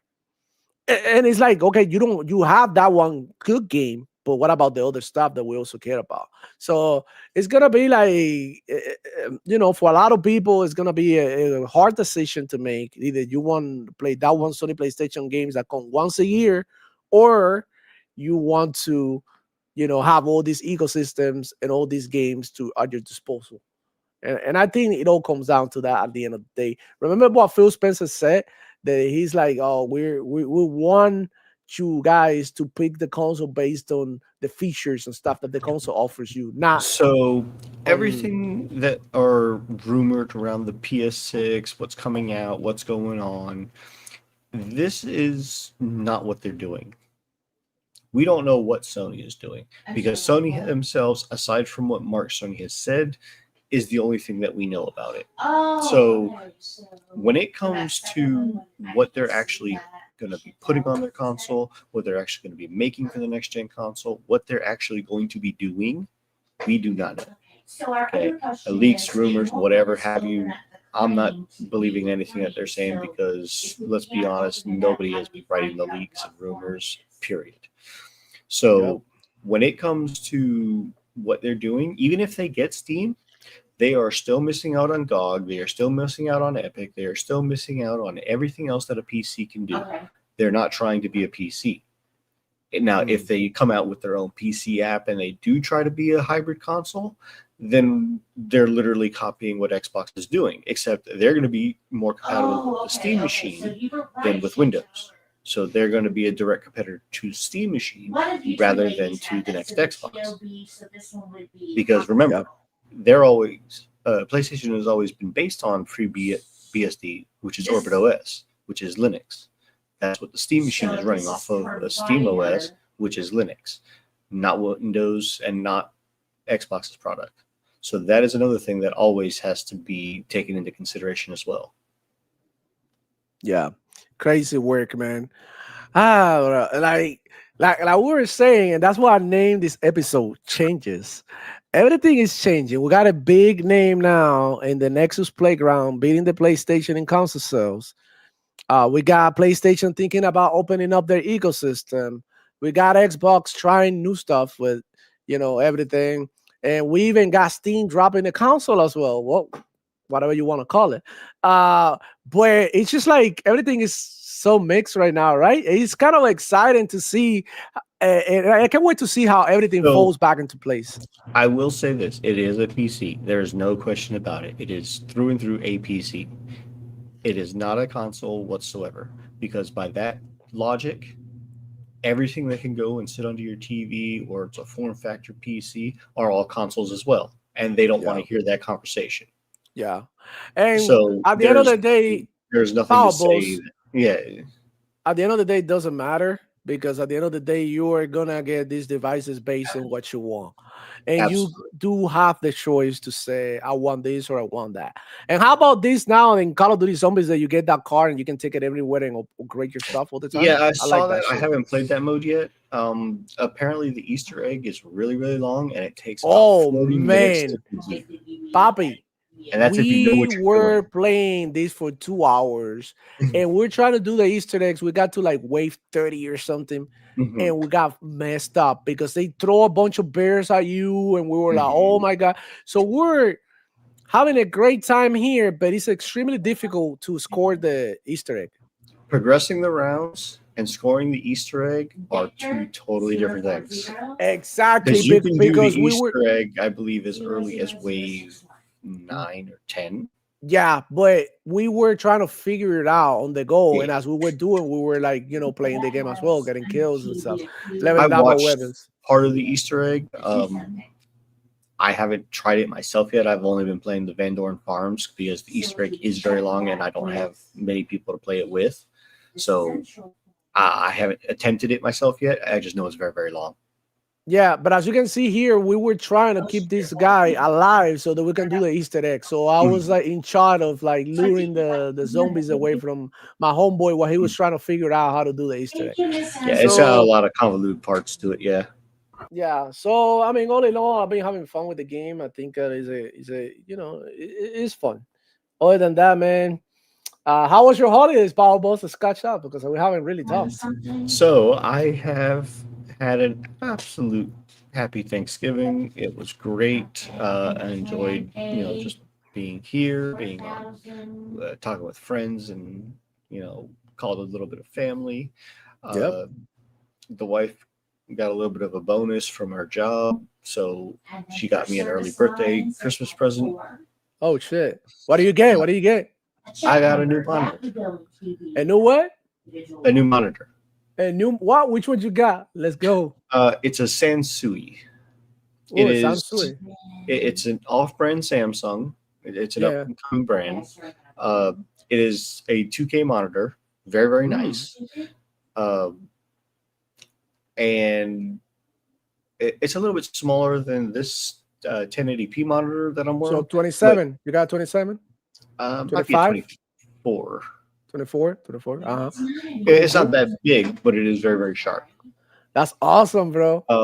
Also, I've been having fun watching DSP. He went on with Asmongold. Oh my And god. he went on a shopping spree after. My God, that man has no self control. It's The, crazy. the same monitor that he got, the first one of the 3 that he showed on stream, it was an ultra wide.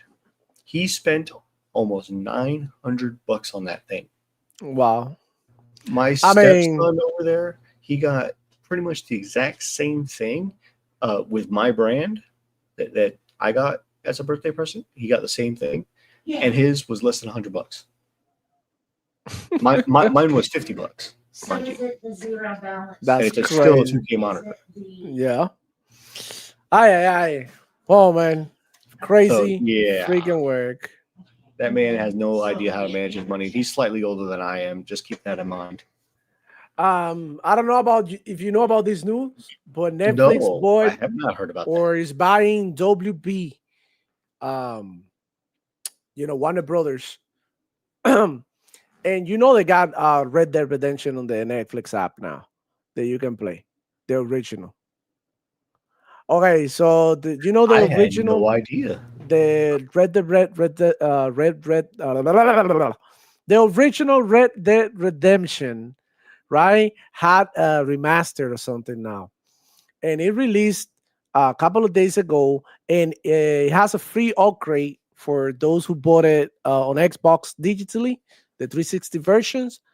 They can upgrade to this newer version of the game.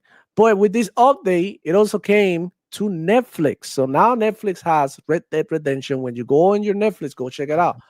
I did think I heard about that from somewhere. Mhm. Okay. So that's what this is called, changes, because we're not used to Netflix picking up games like Red Dead Redemption. This is a big game, graphically demanding, right? For its time, and it's also a remaster. So I don't know what version they're getting, but you're able to play it on the phone too. So what do you think about all these, Power Boss? They picking up Warner Brothers, which is known for gaming too. I don't know what the hell is going on with the studios. I think they're more into the content, like the DC, like the Harry Potter type shit, like all of that. But what do you think about this? Because I feel like this is pretty interesting that they are, going in so hard in gaming. And even YouTube is doing it too. Well, they had Suicide Squad. That was a flop. Mm-hmm. They had good Mortal games Kombat. like Mortal Kombat. Well, some good, some bad. Yeah. They've had big hits like the Lord of the Rings, Shadow Oh, the games, Harry Potter game is and crazy. the Harry Potter.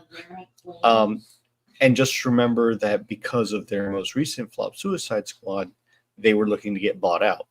Mm. So it's no surprise that whoever did purchase something from WB, because we know that was in the works, is now doing something that is, pushing more into gaming with that division. So we can only hope that they do it right. But the fact that they're getting something like RDR1, that's huge. And yeah, I did hear about getting an upgrade and getting more access to something else for other things like that. And people were talking about it in, I think, C Money's chat. Mm. Yeah, like I said, I haven't really been in social media lately because of the holidays. I've been mainly spending time with the family and gaming. And that's what I logged out from Twitter, I think from Thursday, and I came back, on Monday. And that's what I was. Oh shit, you guys still console warring. Nice during the holidays. Must be very nice. But yeah, there was a lot of people console warring on Twitter, and it's just like, same old people, bro. It's not even worth calling them out anymore. It's just like, they're idiots. But my homeboy came and ran over with all the zombies. So yeah, man, that's it. That's I think that's a show. I think we covered everything. You just got here, but basically PlayStation got big in console sales. It's one of the big ones. Steam on PlayStation could and could not happen. We'll see.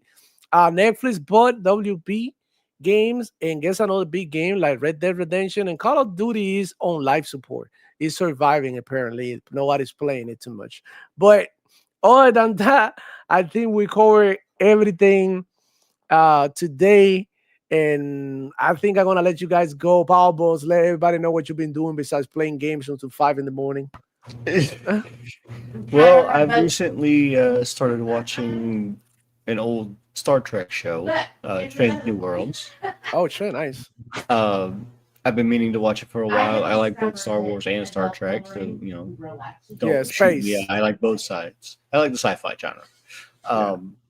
That's why I like Starfield so much, by the way. Aside from the fact that I like Bethesda games. So I've been watching that and getting through that. I'm on season 2 already out of I think 3. But come January 15th, there is a new season starting up that is Starfleet Academy that actually looks kind of good. So I look forward to seeing whether or not that's going to do something good. And I will say, for you doing this zombies map, at least somebody better have the ray gun and pack-a-punch it at least once, because otherwise, when you get to those higher rounds that you're getting to right now, you're not going to survive those bears because the ray gun is probably the only thing that I can do know. Check got real. We were just trying to like figure out the Easter eggs. We were like exploring. This is Well, was what I'm- literally our first session playing. So we're Right. like looking at the map, exploring. Where can you get this? Where can you get that? Like I said, But I haven't tried it yet, but I have gotten the ray gun in the Vendoran Farms, and I've gotten to, I think, round 26 solo. oh yeah, I don't even think we make it to 26. But I don't know. The shit got crazy. I had one sniper running out of bullets. It's just freaking insane, dude. Yeah. It does take up a lot of stuff. Yeah, but The I have pack-a-punch fun. is by far the hardest in this to do. Yeah, I think that. Well, look, I remember doing the Easter egg from the first map. I used to do that shit in Black Ops 6. I used to do that shit like by myself, dude, by Yeah. myself. But the second map, remember we played it, it was hard. The second map was hard. That it was like more closed. Remember, more claustrophobic. And the third map, I don't think I got to play it because I got into playing other I games like didn't play it. Doom, etc. Yeah, Same. you played it? You didn't? Not the third one. Yeah. It's like a lot of more games come out, and it's just like I'm trying to save my homie here. He's alive. But crazy work. I will say for me, the only thing I keep forgetting to do is use the Aether power. Mm. I keep forgetting I get it. Yeah, we did that one. I use it. I tried to, but it takes a long time to recharge as well. So, but so far so good. I've been enjoying Call of Duty. I'm gonna be playing a lot of Call of Duty now. The season 1 drop. I got the battle pass and everything. So, because I got the Vault edition, so I would definitely be playing Call of Duty a lot this week. So the other thing that I've been doing after watching the PC gaming show yesterday, I put a lot of games on my wish list. I think I went from 13 to about 37. There's a lot of games. There's a lot of games. There was 25 shown, but there was some other things that weren't in the main number shown.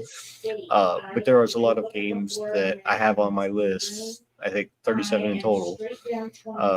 But I was at like 17 already. But yeah, there's a couple good games that I'm looking forward to trying out that was shown that look to be promising. And a couple of them have demos out. I have to go ahead and check out the PC show because I haven't really. I think it was about an hour long.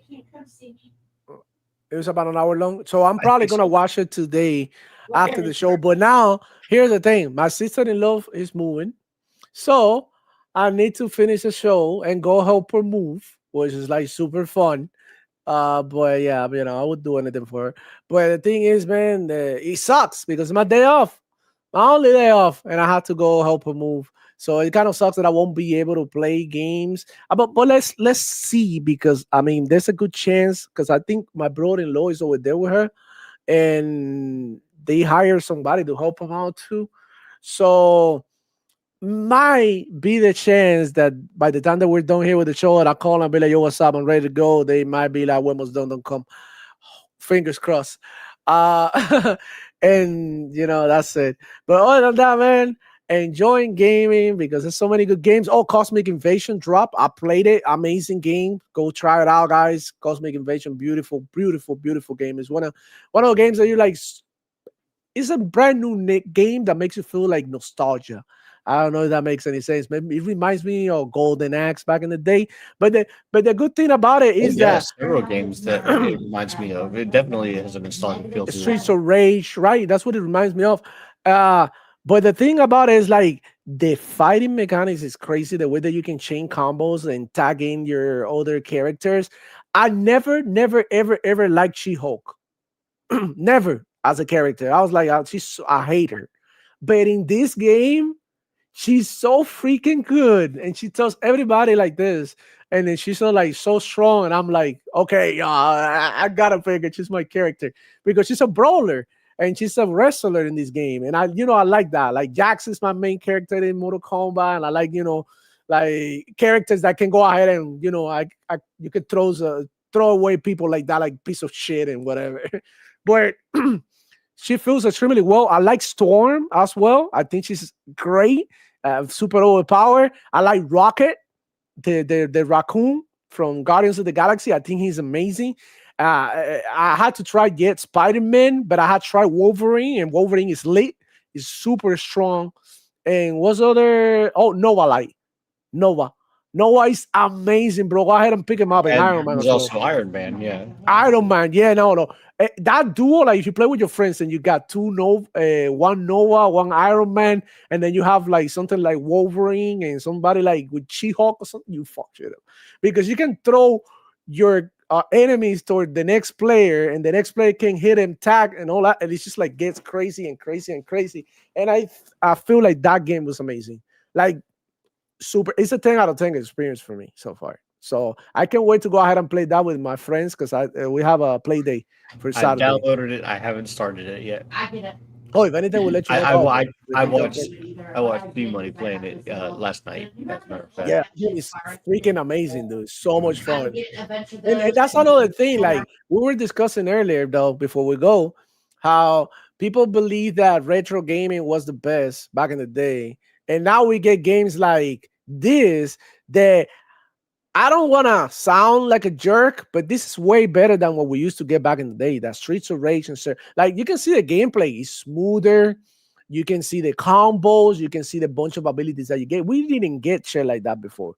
You only get like one combo move that you mash one button and everything happens and that's it. But now you get more complexity in the gameplay. It's like, it has a learning curve and it's more enticing for me than those old games. I mean, those old games during their time were the shit. And they continue to be the shit because they're absolutely still. But they lack the depth of the games that we're getting right now. They lack the smoothness, the graphics, the sweet animations that we get now, right? Because the animations in these games are freaking cool. Like it's straight out of a comic book type shit. And it's just like, I don't know, man. I feel like we're in a beautiful spot right now for gaming. I don't know if you've seen the Avatar fighting game. How good that shit look, bro. It looks like I'm watching the show in Nickelodeon, bro. The animations are crisp. It's like, what? It looks like the freaking cartoon, dude. It's just like the same thing. It's just like, wow. And not a lot of people are talking about that game. I think it's going to be underrated, but I think it's dope. And Marvel Talcon Fighters too. Coming out with amazing graphics and beautiful colors and animations and and mechanics as well. It's just like, I mean, we are in a beautiful spot for brawlers and fighting games. And I think we recovered for a couple of years that we got it with lackluster. We were depending on Mortal Kombat, Tekken, and Street Fighter. But now we got more games like, like Kings of Fighter, Virtual Fighter is coming out. Now we got Tokon. And the fighting games is popping right now. And I love it because it's like, one of my favorite genres, fighting games, shooters, and RPGs. That's mainly what I play. But, I mean, we eating good. The fighting gaming community is eating good. The button smashers, as I call them.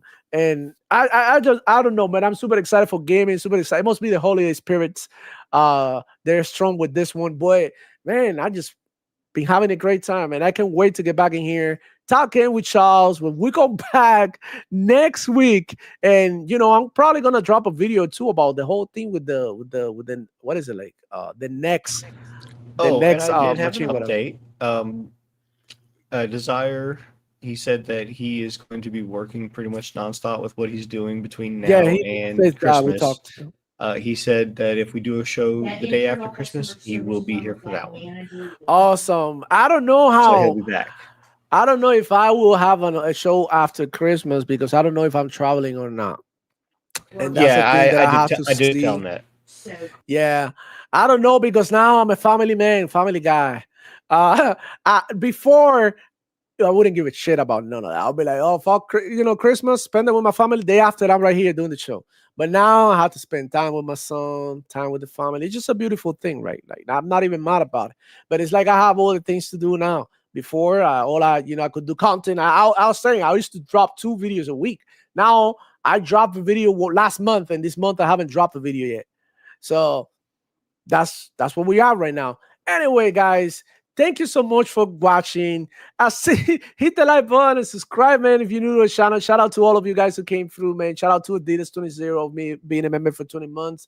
John Threads, the artist. We got a lot of Grizz. Effective 4583. He's back. Demo Flow, the console where it's over. RIP Xbox and RIP PlayStation that got beat by what is it, like a Temu version of Kinect. RIP to everybody because platform wars are on. Shout out to Blood Visions. I see you. Lycos Flip 5, Fendi. Shout out to all of you guys, man. P Lump showed up. We got Limo, Stevie. Bro, we got a lot of you. Got 6 Layer, the Archangel Nexus. Shout out to all of you guys, bro. And much love to you. I'll see you on the next one. It's your boy Devil Flow checking out. 305. 305. Yeah. Es la zona, papi. La zona. El ghetto. El ghetto. El ghetto. Centro Devil Flow Ana. Gaming, yo. Centro Ana. This is how we're gonna do it. El Escuadrón, We're gonna papi. do some shit, man. Ese. Because Ese. there's a lot of capping going on. Capping. Woo!